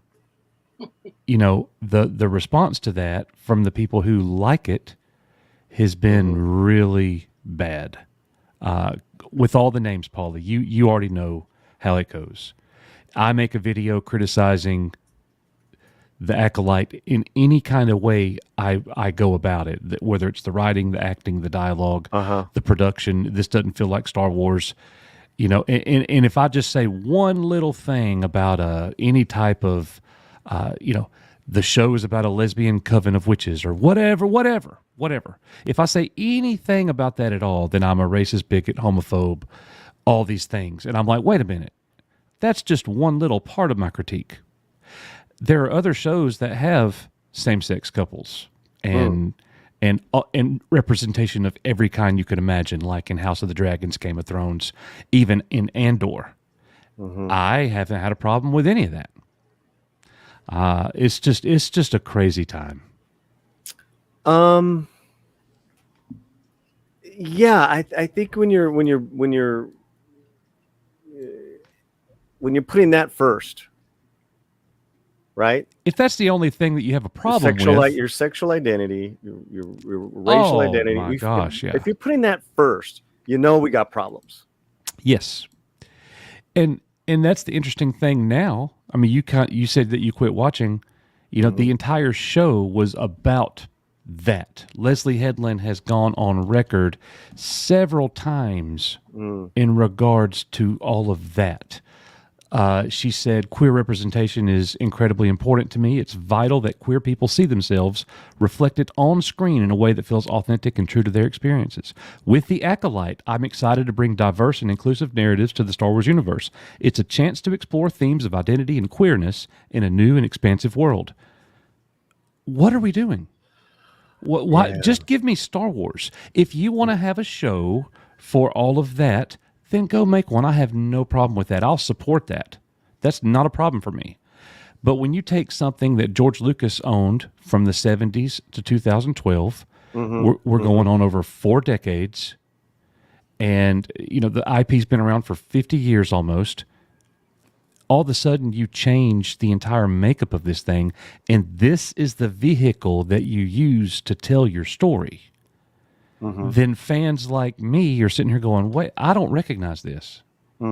This doesn't feel like the Star Wars that I grew up with. It dang sure doesn't feel like something I want to go show my children. And George Lucas said Star Wars was made for children, for boys and their fathers. He didn't say the girls can't watch it. I know a lot of ladies that like Star Wars. Let's play a little devil's advocate. It's a new day. It's 2024. Okay. You got new teenagers. You got people that weren't even were born after the all they have is the sequels. What's wrong with with what she said with expanding the world and all that stuff? What's wrong with that? Expanding the world. You talking about just her quotes? Because it's a new audience. We're the old fossils. Sure. Right. Well, so this is not your Star Wars anymore. But they, ironically, I'm just playing devil's advocate. Let me play devil's advocate. Ironically, this not being my Star Wars anymore, the major, and I don't mean this in any type of derogatory way. I don't know another way to lump them together. Yeah. The major Star Wars shills in the YouTube space, the people who have never criticized anything and everything is A+ gold. Okay. Right. Those content creators all made a video today saying Star Wars is for everyone, Paullie. That's what they said over and over again in the camera. Star Wars is for everyone. Star Wars is for everyone. Star Wars is for everyone. I'm with you. What we're getting now is a Star Wars geared towards the younger generations, and apparently it's not resonating, I would say. And you know this about me. Everybody doesn't know this, and I don't run around saying this on YouTube or anywhere, but I got 20 years in public education. I've taught 11-year-olds through 18-year-olds my entire career. I've had over 4,000 students in my classroom, and very few of them have ever cared anything about Star Wars. It's a generation that they've moved on, and I don't blame them. But that's where we are. Well, I think my answer would have been Star Wars was always for everybody. That's how I feel or felt. And it's just a kind of just this disease in Hollywood where it's not just Star Wars, right? It's everywhere. That messages first, agendas first. Everyone's an activist. Everyone's an activist. It's very rare when an artist is a creative force first. Paullie, we've talked about other shows and movies, and you still haven't had me on to do our Rocky discussion. Listen. I got something big for that. Okay, good. Because you don't know what we've been doing. So, but let's put a pin on that, Fletcher. Remind me about Rocky. I'm sorry, Fletcher. Go ahead. No, I said pin put. Okay. One of the things about Star Wars that was appealing to me, and for other things that aren't Star Wars, like Excalibur or the Dark Crystal or whatever, the Neverending Story, Star Trek. I loved Excalibur, man. They were all binary shows, movies. Good and evil were clearly defined in those movies and shows. In the Dark Crystal, you knew who the good guys were and the bad guys. In the Neverending Story, you knew who the good and the bad. In Excalibur, you knew who the good and the bad. In the original Star Wars, you knew who the good guys were and who the bad guys were. And in this current iteration of Star Wars, they are doing the most that they can to blur the lines between good and evil, making no one good nor evil. Everyone is kind of center. The Jedi are if the Jedi are all the way to the right or all the way on one end of the spectrum as the good, then they're brought towards the middle by looking bad, corrupt. If the bad guys are over here, they're brought to the center by, you know what, I don't know if I want to be evil. They can't even make May, the main antagonist of the show, be bad. All of a sudden, in the fourth episode, she decides she's not going to be bad anymore. out of nowhere. I mean, everything has just gotten blurry between good and bad. Even the witches, the witch coven, and that's a whole nother thing. That's a personal thing. There's going to be a lot of people that disagree with me here. I don't mind the whole witchcraft thing as long as witches are seen as the bad or the evil and good triumphs. I'm good then. You can have as much witchcraft in it as you want to. The Diablo video game series is one of my favorite franchises of all time from Blizzard. You're fighting against hell. You're fighting against witchcraft. And here in this show, it's almost as if they are celebrating witchcraft. You could make that case. And that is, for a personal preference for me, I can't go there. So, and I saw somebody made a comment about one of the videos that I made about all of the witchcraft that we're getting in. Paullie, we're getting more witchcraft in Star Wars now than we are Jedi. It's flooded in every series. I stopped watching. One of the big reasons why I stopped watching is that the witches and their covenant and where they live and all the people, they're just boring, terrible, mean to each other, mean to the kids. I'm like, this, you get a chance to write about, your dream lesbian witchcraft thing, and that's what you come up with. And listen, we have a lot of friends, me and Romy, that are lesbian and gay. Sure. Wonderful with them that we break bread weekly, several times, whatever. Right. Yeah. They're just regular people, man. They're just regular. They're just trying to make it like us all. Stop making people weirdos, man. Whether they're straight or gay, stop it. Yeah. Stop it. So I'm the same. I've got my nephew is gay. I went and spent a week with him in New York. I mean, you love him. That's it. Absolutely. That's it. Absolutely. It doesn't bother me at all. Well, just because you're, like I said, you're a real lovely person. It's like this is what Thank you, this brother. is what real lovely people do. Is that we're actually very tolerant. We're very accepting. So, but you know what? Let's just go ahead. I'm going to really get real with you here. I'm going to get real with you here and just say one comment. Mm-hmm. I cannot profess Christianity and to be a follower of Jesus Christ and hate people. I cannot do that. No matter how you feel about religion or Christianity or whatever, if you are what you say you are, then you can't be hating people. Well, yeah. I mean, listen. Yes. I mean, I didn't mean to get all religious on you, brother. It's okay. Listen, his most important commandment was, at the end of the day, man, just love the Lord your God with all your heart, mind, soul, and strength. And then the second one is to love your neighbor as yourself. Your neighbor is everybody, not your friends. Right. Your neighbor's the person that just threw a rock at you. Yeah. And then it goes deeper, right? Because we know that's because we know our religion. People. So yes. But that's why, yes, my friend. And it's frustrating just because of the counterattack is that you're the religious right. You're a zealot. And it's like, oh, we get it at EBN, brother. We get, and you know how I respond?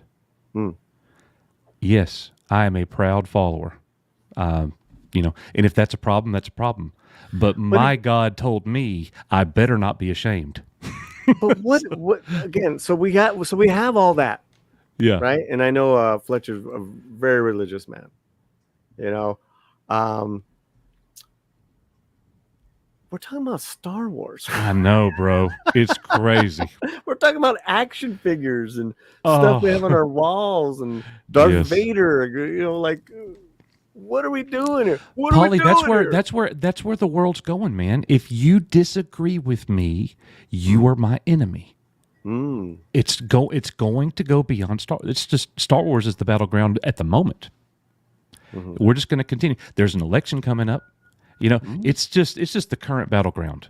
And it's really sad that we live in this world where we can't have, you know, that's what our friend Robert Meyer Burnett says all the time that I absolutely love. Someone whom I disagree with a lot of things about him, but when the man talks entertainment, I listen, you know, I listen anyways. But he says it's okay to disagree. The conversations are important. I think, personally, to silence anyone is the most evil, wicked thing you could do besides kill them. To silence them, to remove their voice is a terrible thing to do. Oh, my brother. Yeah, I love R&B. And yes, I mean, politics and social stuff. I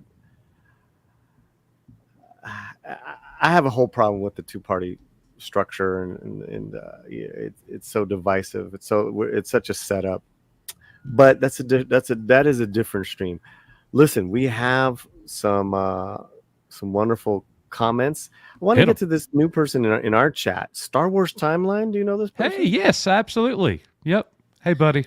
Hey, guys, gotta give your credit, Echo Base team. You guys are relentless. It's LOL. Summertime, so I got, you know, I could do this.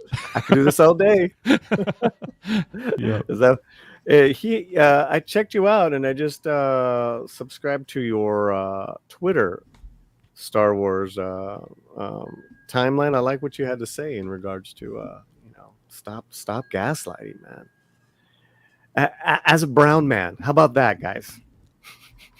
As a little brown kid, I loved Luke Skywalker, my first hero. Mike talked about that on a video on our channel today. Who? The Mexican Iron Man. No, we don't say that. We don't say his name here anymore. What? Wait a minute.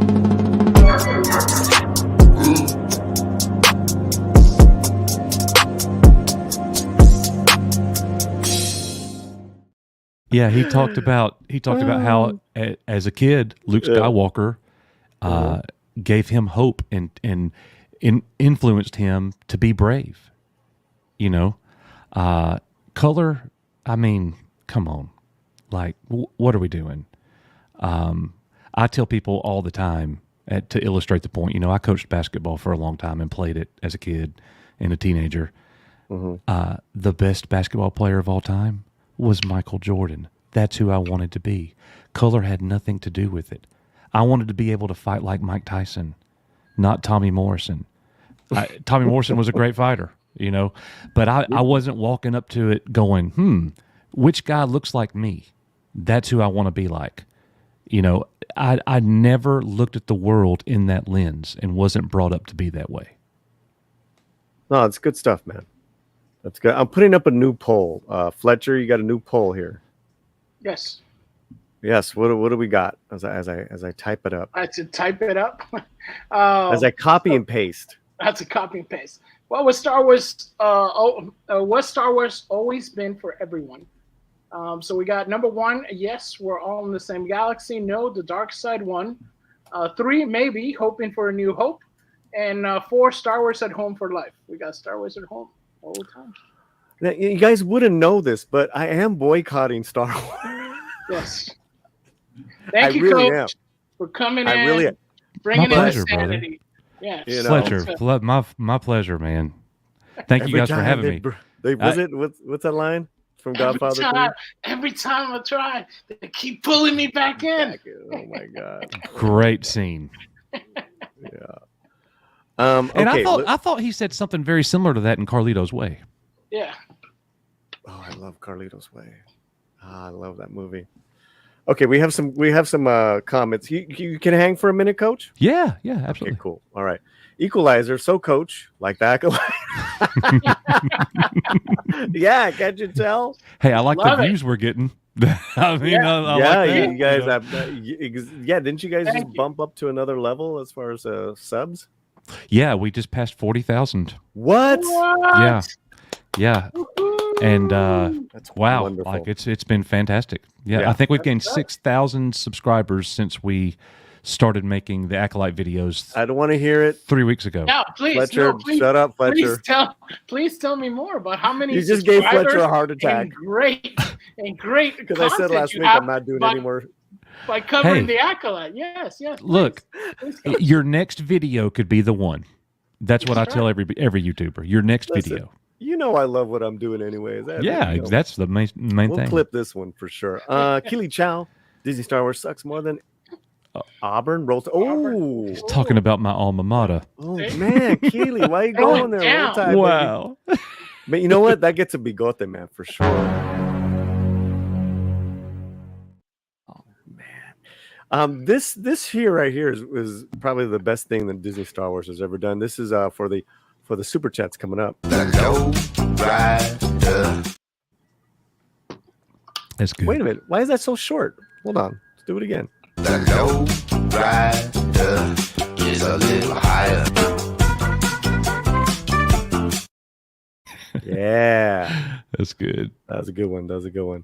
Nerd Amigos is here. They have a great podcast. You know Nerd Amigos? I don't. Oh, I love them, man. Well, they're mostly in Spanish, but that doesn't. You guys need to come on Fletcher's show. Fletcher, get these guys on. Star Wars Discovery. Oh, Jesus. I just subscribed. All right. Instant defense for $10. Ian Curtis goes Mexican. Ian Curtis from Joy Division? You're going to have to explain yourself on that one. I think I know what you mean, but explain yourself. I think Fletcher, are you with us or are you glitching out again? Yeah, what's up? No, just wondering, brother. Just wondering. No. Mike Nemo's here for $5. Love EBN for a long time. I saw A New Hope Summer of 77. So did I. That satanic video you made where you were saying the writer producers were trying to promote Satanism. Oh. Mm-hmm. Well, not necessarily Satanism, but the occult. And it has a great deal to do with the witchcraft in the show. There is an occult character that was created named Baphomet. And Baphomet is also known by another name, Mahomet. Well, one of the characters in the show is I can't. The lead witch called her full name, and it was like Meho. And I'm like, there's a connection there. It's all about witchcraft. The power of one, the power of two, the power of many chant that they did in episode 3. That was very. I'm sorry. One of the things that they said early in the video or in the episode about what is from above and as below, that is literally word for word out of an occult doctrine. So I was just drawing the parallels. You were tripping out on that, right? Yeah, I wasn't saying, they're worshiping Satan. I never went there. It's just I'm looking at what is influencing these storytellers. That's it. What is their influence? And that's what I'm looking at. Which sorry, brother. No, it's okay. My girlfriend's going to sleep. I love you, baby. All good. So I was just looking at what is the influence of the show. What's not being said or told? What's the deeper thing? And I'm a history teacher, and as a teenager, I had a fascination with the occult, and I studied it probably more than I should have. Yeah. And I still, I don't study it anymore, but I'd still remember a lot of things and can go find something if I need it. Fair enough, man. Fair enough. I get it. The power of one, the power of two, the power of, hey, where did the audience go? Yeah, really. Nice. Yeah, they gone. There is no audience. There is no audience. Dark Plato for $5. Member of the channel. My dog. My dude. Shanatsky, everyone's an activist till they have to pay the bills. I mean, I was watching some video yesterday, right down the street from where I live, man. These people started rushing a Jewish synagogue. I think you tweeted something out about that. I saw that. right down the. I mean, this is very close, and I know the area very well. And of course, you saw all these Jewish men just like create that force field. Like this ain't happening here.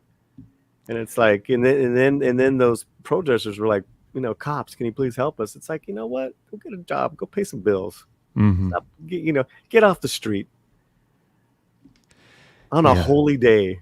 On a holy day, you're gonna go do that. There's just so much wickedness out there that, and I'm kind of desensitized at this point. And listen, I'm all for peaceful protesting. I'm all for exercising your rights. Sure. But have a little what's the word I'm looking for here? What's the word I'm looking for, Fletcher? Tack. Okay, I'll take that. Have a little tact. Alpha Omega, gracias for subscribing. Gracias, Alpha Omega. The only way you can save Star Wars is to pre-Crisis DC this stuff with Star Wars U1, Lucas Star Wars EU, the Star Wars U2, Disney. Dathomir Witch has been a thing since the 1990s, and witchcraft equals force. It's been around, but I don't think they were very popular. I don't think witchcraft equals force. I would disagree with that. Obi-Wan Kenobi told us what the force was in 1977, and it had nothing to do with witchcraft. Yeah. Joe's here. What's up, Joe?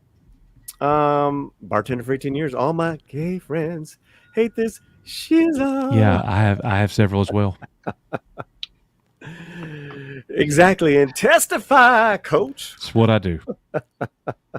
What's up, Brandon? Dan Crane's a member of the channel. Hail, hey, coach. Dan. As an EBN channel member, yeah, you represent the best in us. You are. We are. You are. Oh, let's have you say that. Go ahead.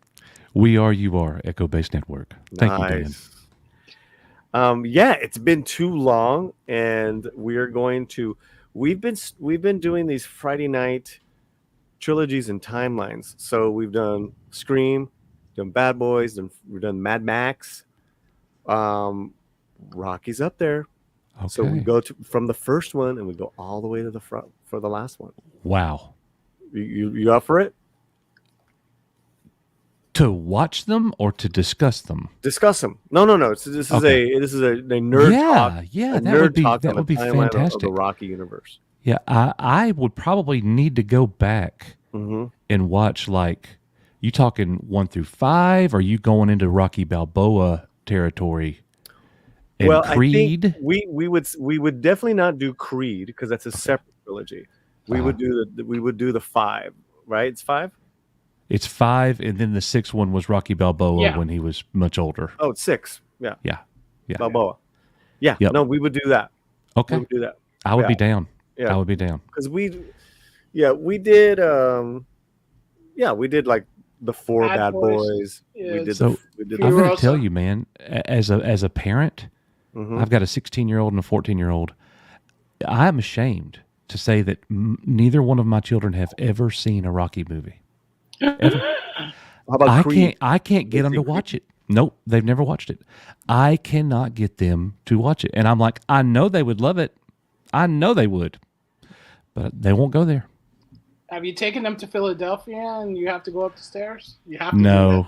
That's how it happens. That's how it happens. That would get them, wouldn't it? That would get them. As soon as they go up those stairs, they want to put their hands up. Why am I doing this? Yep. Yep. Got another super chat from Brandon, the anime guy, for $5. Much love, Brandon. Amigos, Coach, Paullie, Fletcher. I'm not surprised that this show is drawing heavily from the occult in various forms of. We'll just leave it at that. I don't even like saying that name. Thank you, Brandon. Yeah. Any thoughts, guys? More thoughts or just well, agree? Look, I'm only saying what I think could be happening. I don't know, but we do know this is not a personal attack against Dave Filoni and his family. I don't wish ill or anything bad against any of those people. Do I think that they need a job that they have? Maybe not. But I don't want their cat to get hit by a car or anything bad, okay? But we know for a fact that Dave Filoni's wife has posted on social media saying that she belonged in a coven when she was in her 20s. Oh, yeah. So you talk about inspiration. The guy that's basically in charge of Star Wars right now is married to somebody that has history, at least history with, if not a fascination for. She's has many social media posts about witchcraft. So he doesn't, but she does. You know, and you just have to wonder. I think that's fair to at least wonder how much of that, you know, is impacts him and his storytelling. You know, and here's the thing too, Paullie. She has written for Lucasfilm. She is a writer. Right. She didn't write The Acolyte, but she is a writer. So I should be Filoni's able to wife? critique. It is. Yeah. Yeah. Excuse me a second. Do one for me too. I just did it for us. I did it for the stream. Ay, Dios. Fletcher, what are we going to do, brother? What are we going to do? Watch The Acolyte. That's No. what you're doing. And every week, talk about it incessantly. I'm not going to talk about it. You talk about it. Talk about Well, you know what? This is our way of talking about it. We had Cameron on earlier. We had Coach. Yeah. Trying to bring the peoples together here. It's called Latino Slant or Switzerland of the fandom. I love everybody. Yeah. People trip. People cross lines. You know, we're not about that here. So, you know. So is there any good news in regards to Star Wars as a whole in the future coming up? No. Really? No. Really? No, I even can't think of anything. even with this news of a certain character coming back, you're just like, okay, all right, sure. Andor, the expectations are high, so yes, that character K2SO returning, yes, that show should be very good. Beyond that, I have no hope for any projects. I don't think that, you know, they've pretty much announced 5 movie projects right now. I don't know if any of them will happen. They certainly won't all happen. The brand is just losing so much money, it seems like.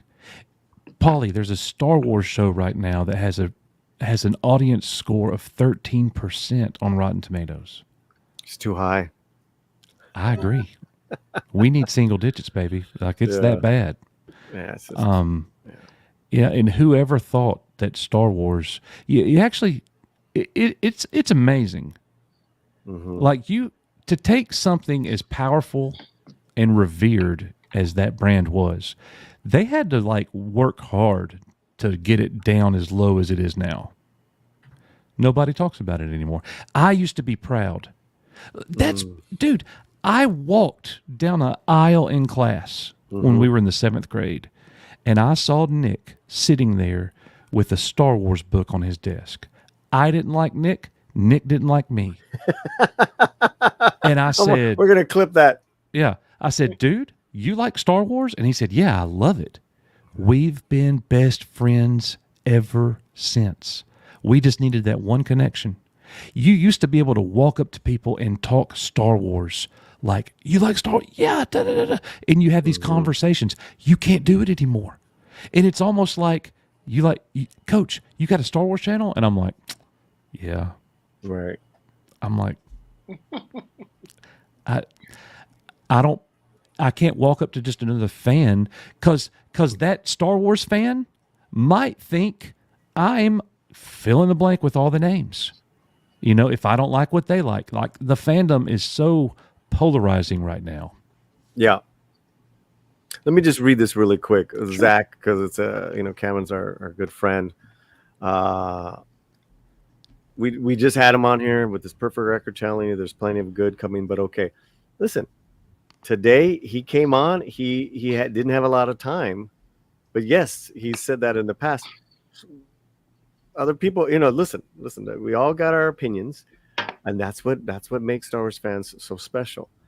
And yes, I know he said, Cameron believes that this is all going to be right in the end. And I actually hope he's really right, Zach. So, I agree. Yeah. It will be right in the end. They're either going to start telling stories that resonates with the majority of the fandom, or someone else will be making Star Wars. So Patrick Lemire says the Rey movie will happen because we don't want it. That's good logic when it comes to this. Ay, Dios mío. Ay, Dios mío. Brandon, the anime guy, became a new old member. He does that with us too. I love that. Love when they re-up. Yep. Thanks, Brandon. Hey, Brandon, have you seen Robot Dreams yet? Animated movie from Spain. Absolutely incredible. Have you seen it? Robot Dreams. Shanatsky for $2 announcing my Star Wars project. Binks, you should die? My God. And Ahmed Betts is an actual jiu-jitsu buddy of mine. I like him. I've always liked him. He signed my Attack of the Clones action figure of him that they came out. He signed it for my dad. That's awesome. Pretty cool. He's a great guy. He went through a lot of stuff, man. And yeah. I'm just glad that he's in it again, and I hope the best for him, man. Absolutely, very talented man. The fans embraced him when he came back not long ago, just like they did Hayden Christensen. Yeah. Hayden Christensen was not expecting a standing ovation, everybody going crazy when he walked out on Star Wars Celebration. Well, because he didn't get that shocked. in the sequels, No. the prequels. No, he did not. No, it took a little time. Yeah. Okay, Fletcher. I think I know you don't want to end this Star Wars Love Fest, but this feel is like great. And you can't say anything because it's past midnight on my side of town, and you still over there like, yeah, we're just hanging out here in LA. So no, Coach, please tell us more. I missed having homemade soup from my girlfriend. I missed having homemade soup with her. Supinha. It's still there. It is. She's like, put it away when you're done. I'm going to bed. There you go. What a great lady. I'm so blessed to have my lady in my life. Absolutely. Working actress Romy Diaz, by the way. Woman of great reputation, great talent. This business, bro. What do you want me to say? I've asked Coach all the great questions. What? Coach, aren't you not excited for the Bad Batch? Not at all. It's over. Come on. What? Jude Law. Listen, don't softball this guy. What? So I am not. I did enjoy Tales of the Empire. I thought it was really well done. Was that any good? It was. What timeline was that set in? It was between the original trilogy and the prequels, the one that came before it. Okay. You know what I'm enjoying is the Darth Plagueis book from 10 years ago. Oh yeah, everybody loves that. And if you got a first edition, you got a $200 book on your hands. No, I have the Audible. I got you. Yeah, that's awesome. Yeah, I'm just like, I got that one and Heir to the Empire on Audible. I'm like, why can't they just make these? These are just so good. Yeah. This guy loved being bad. He's like, if I had a choice, wiping them out. No, This is how I excel at being a Sith. And what do you think, Coach? Why didn't they make that? I mean, they picked at it. Obviously, they picked little things from Andor Empire. They picked little things from other places. We know that they had witches in different places. They picked little things, but they just can't seem to just wanna. We don't have Mary Jane. We don't have any of these things that people really wanted to see. Why do you think they just went like nuts about this?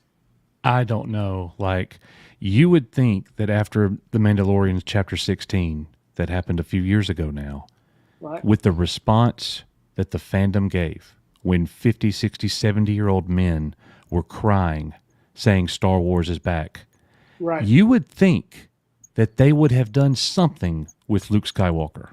something, Yeah. anything, because Anything. the money would be pouring in. Yes. You know, as a fan growing up, I went from 1983 to 2022 before I got to see a heroic Luke Skywalker the way that I envisioned him. And they did that to me. They gave it to me finally. Right. And it was widely embraced by the fandom. Why not give us a Luke Skywalker miniseries? Why not even give us a Luke Skywalker animated miniseries? Right. Why not have the original cast of the film, Han, Luke, and Leia, together in at least one scene? One last adventure. Well, that's it. It's amazing the decisions that have been made. And Robert Burnett, again, to quote him, somebody that's in the industry, because I'm not, I'm just a fan. I'm looking at this from the outside. Their studios are no longer ran by creatives. They're not creators. Right. You know, everything's polls and, you know, what they think people want to see, and that's not working. Right. And you know what? We had Carmen Pasha earlier, and yeah. Go ahead, Fletcher. Oh, you go ahead, Fletcher. No, go finish. We had Carmen Pasha earlier, and we asked him how would he fix it. And basically, his summary. Go check it out earlier, chat. It's awesome. And he basically said, you know, you scrap some of the stuff that's already here, like you did Willow, and you kind of start fresh from a fresh perspective, and you know, do the stuff that people want. What would you do if you go into Lucasfilm right now, your dream come true, step into Lucasfilm, and you have executive power? That means anything you say goes immediately into production. You got everything in your hands. What would you do? Look, I'm going to tell you, my response to that question is going to be the biggest letdown for everybody. I'm not a creative either. I'm not. I would trust Cameron Pasha, and I've seen Cameron's work, and Tron Uprising forever and ever. One of the greatest animated shows I've ever seen that he worked on. I would trust somebody like him way before I would trust me. As a fan of Star Wars, yes, the sequel trilogy did not need to happen. You need to either erase that, and if you're not going to erase that, you need to move so far away from that, past it. It's got to be in the rearview mirror, and get us disconnected from all of these characters. You know, why not be able to tell a Star Wars story in a different galaxy? Why does it have to be this galaxy all the time? That's one thing Ahsoka did that I thought was good. They actually went beyond the bounds of their known galaxy into an unknown one. Yeah, it's pretty cool. Give us some of that. You know, there can be some things less somersaults in space, though. Yeah. Oh yeah, for sure. Oh yeah, yeah. Because I'm sorry. Go on, Coach. Well, and flying and things like that. But look, we need good and evil clearly defined. We need the Force. We need Jedi. We need Jedi looking like they're the good guys. You know, and look, Star Wars. This should be a war. Where are the fights? Where are the fights in space? Where are the fights on the ground? Are we talking about 12 people fighting or armies fighting? Where are the X-Wings and the TIE fighters fighting in space? Star Wars. Bring that back. Nice. All right. Well, we got some great Star chats. Let's go through them really quickly. Big dreams. It's like that scene in Civil War. What kind of Star Wars fan are you? Oh yeah, yeah. Civil War. What kind of Star Wars You American? fan are you? You American? What kind of American are you? That's right. Are you a sequel trilogy or you original? Oh my God, I actually like that film. Did you see it? What movie was it again? Civil War. Civil War. Yes. Oh yes. Yes. It was interesting. It's many people's favorite in the MCU. Wait, no. Civil War. Civil War. Civil War is came out this year. Oh no, I hadn't seen it. Yeah. I thought you meant about Captain America Civil War. I'm like, that's good one. Totally different. That's a great film. Sorry, guys. No, that's all right. That's all right. This is the one with Kirsten Dunst. plays a photojournalist. So I'm going to tell you, I can't. It's hard for me to watch historical fiction and war movies and things like that. I teach history, and I have to. I need escapism. You probably won't like it. Yeah. I did enjoy it. The first Halloween costume my son picked out himself was Luke Skywalker, X-wing pilot. Nice. Now he's 16, doesn't care about Star Wars. Congrats, Disney. You lost teenage boys. Girls don't care either. Awesome one. Mexican Iron plays roasting. Man, why does Mike get so much shit? Because his personality. He loves it. He loves it. Here, late night Latino, we've gone past the midnight hour. Paullie, you'll love this. I called him today. He answered the phone on the first ring. What did he say? I don't remember what he said. Something silly. And the first words out of my mouth were, "I need to borrow $300." I didn't. I was just kidding. But to hear him, what did he say? I'm in the car right now. I can't send it. And I'm like, Mike, I don't need any money. I'm just kidding. Right. Yeah, that's Mike. That's Mike. It was so funny. That's Mike. Brandon, I haven't seen it yet. Talking about Robot Dreams. It's on my list. And this is my Summer's Light. We'll dive into it. Have you seen Spy X Family Code White? No, I haven't. All right. Tit for tat. All right. Okay, got it. Instant defense for $10. Bukowski on Mickey Mouse. Instant. You're just like with the pop cultural references. Ian Curtis, the ex-singer of Joy Division, who took his own life back in the day. And then what did you say? Ian Curtis is Mexican. Yeah. Okay, Ian Curtis is from Britain. And then Bukowski on Mickey Mouse. Instant defense. I gotta say, you're winning the you're winning the very odd and the most original chats of the night. So you get the Mexican midget. So apparently,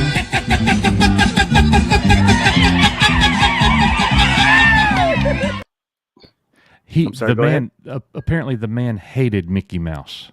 Oh, I know where he lived. I know where his household, his childhood house is at. My cousins remodeled it, and then it's now an Airbnb. It's really weird. It has all the Bukowski. He said, "Hey, I'm just gonna. Go ahead. Can I say what this says? Do you mind?"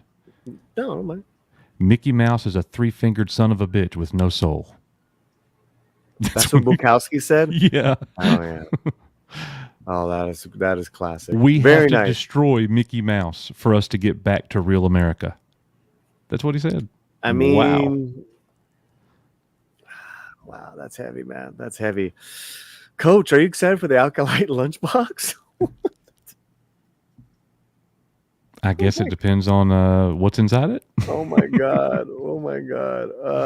Brand the anime guy for another $5. Start with KOTOR. KOTOR 2, easy enough.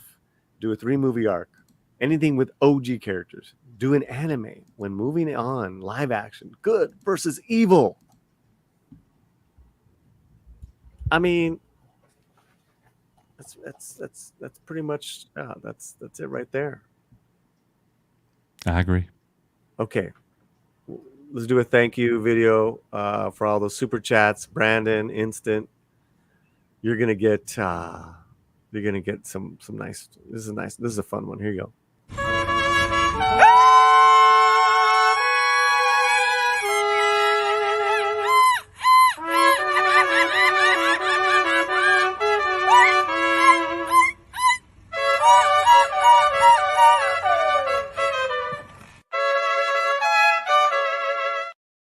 That was a giant hand back there. Hey, wait, we know how to hot tuck it. Oh no! Oh no! See? Oh, let's not go late at rapid night. light, but then hot Late at tuck it. night. Yeah. Okay. Getting late at night, yo. I know I got some very good conservative boys here on the panel with me. We finished the polling, guys. The votes. Has Star Wars always been for everyone? Yes, we all the same galaxy. 66%. No, the dark side won. 14%. Maybe hoping for the New Hope. 11. Star Wars at home for life. 7%. 42 votes. Thank you so much. Love the votes. And I know we're going against Fletcher's wishes, but we're going to end the stream. What? Listen, this is a very successful late night Latino edition. First edition. I love it. We're going with a later time now, Coach. Awesome. And, maybe we'll have other guests on in the future that come during. I like that. But yeah, brother. I mean, let's remind people that we have a newsletter, the Que Pasa newsletter on our latinoslant.com, guys. All you got to do is go and sign up. It's for free. I don't sell your emails to anybody. It's just for us. And I curate and deliver a brand new newsletter to you guys once a week. It's a lot of fun. It shows you what we're doing on our website and on our YouTube channel, because our website is a lot different than the YouTube channel. We're more Latino on our latino.com. Which I think people like, Coach. It's it's a variety. It's like different stuff we recommend. And that's it. So that'll be great. What's been going on new on EBN besides you guys just doing so incredible? Well, it's just fortunate for us that we're in the middle of a hot Star Wars season right now, and that's the only reason why that we're growing. But Nick and I are already having the conversations. Look, as soon as the Acolyte ends, we have got to be able to go into the next phase, the next plan, and talk about whatever in entertainment is hot. We're always going to be a Star Wars channel. We're always going to be a Star Wars channel first. But that doesn't mean we're not going to talk about other things, and we will. So that's what we'll be doing. I love it, guys. And there you go. Subscribe to Coach Echo Base Network. Oh, my dude! Thank you for for coming on, man. Last minute. Pleasure. My pleasure. I know you're busy, but I was like, let's continue talking about this stuff. And you're watching. New episode drops within hours. Tomorrow. Yep. What have you heard?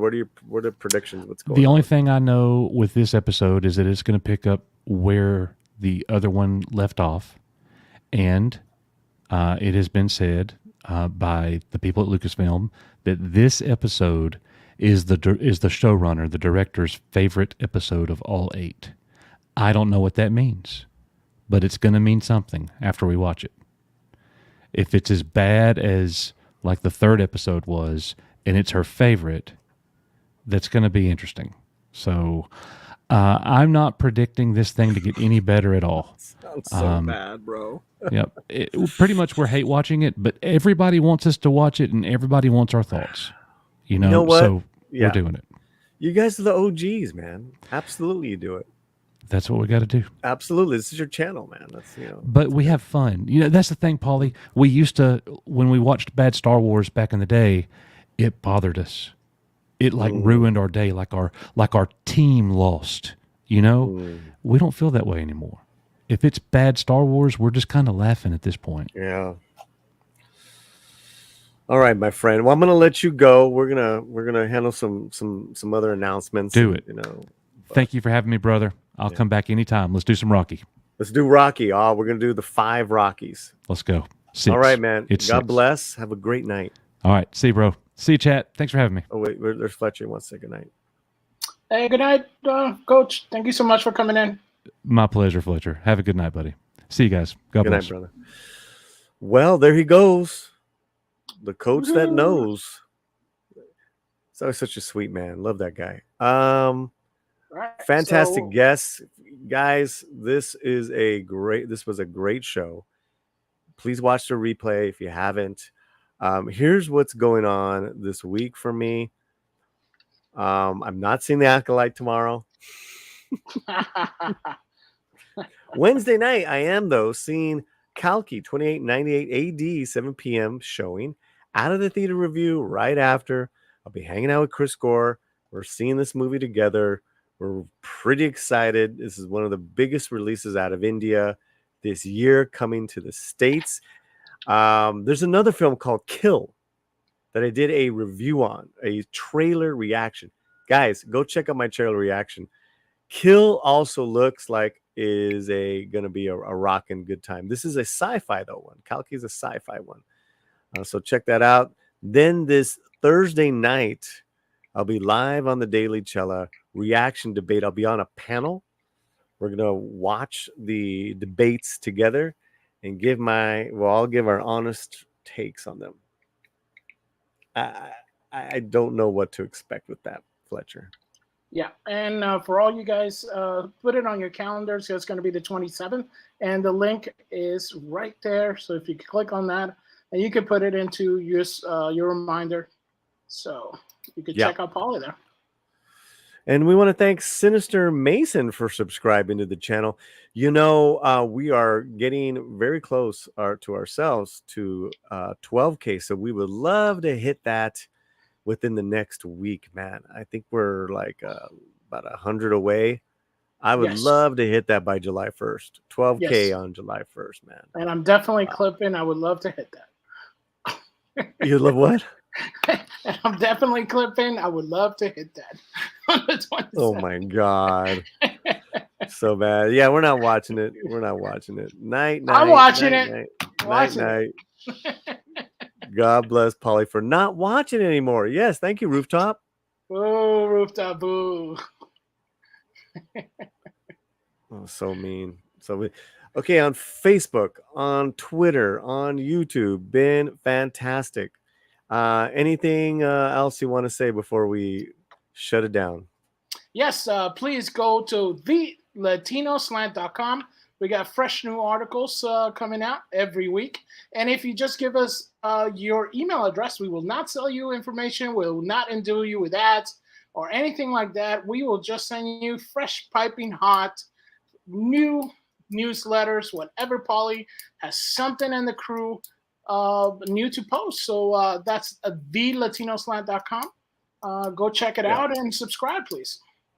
Yeah, we have some great writers from Mexico, from here. Really covering a lot of fun and different entertainment, a lot of stuff that's not out of Hollywood. So if that is another selling point, we do that there as well. Fletcher is a deeply religious man. Juan Carlos says his faith will guide him through the afterlife. The power of one. That's it. Wow. Power of one. No need and to there's my prima, Diana. Good night. I owe her a call, and I will call you tomorrow. Hey, I want to go. I want to. Well, you know what? I'll call you. I got something fun for us to do.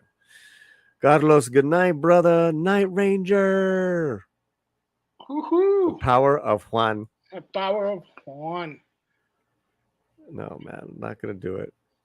Do it. No.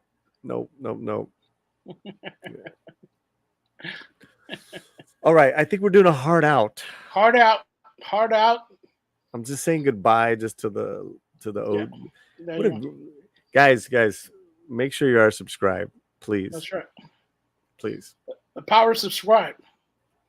Stop it. Okay, say good night, everyone. Good night, everyone. Adios. The power of Dos Equis. The power of the poor. You know, that's the poor. The poor. The poor of Dos Equis. That's you know. Nice. Good night, y'all. Dan Crane. Someone said, I think it was Patrick. We are gonna do another El Santo film. Yeah. Very popular. Yeah, that fun. Was very popular. Yeah, and then you can watch it with all of you, and you become a member. You can join us on the stream and have fun. You know, checking out all the cool stuff. Razzing it, having fun. That was a great time. Karate chop. Yeah, that was a great time. El Santo, Mexican luchador, Mexican wrestler films. We did the other night, one from 1971. That was a blast. Power of Taco. That's power of three. Okay, here we go. Nermigo says the power of Juan, the power of tú, the power of Manny. ¿Dónde estás, Manny? ¿Quién es Manny? ¿Dónde está Manny? Necesito hablar con Manny. Yeah. Here, let's do that again. I have that Did I Do what? I have that cumbia? This is the longest, hardest out ever. Well, listen, I It's all have the chat's fault. it's more right. It's more oh god, it's gonna take me a minute to find. It's more of the Star Wars thing. I did a video. Well, Oh god. oh, the one with the cumbia or something. Yeah. I didn't like it though. I didn't like the way. No, no, You know, I need to re-edit it and put Amanda's dance moves on there because I was looking for dance moves and now I got them. But I did this video before. I'm gonna save it. All right. I'm gonna save it. I think that yeah. We'll do some fun stuff with that. Hey, Marty. Thank you for coming. Subscribe. Hey, Marty. All right, guys. Adios. Peace, everybody. Peace, love, and hair grease.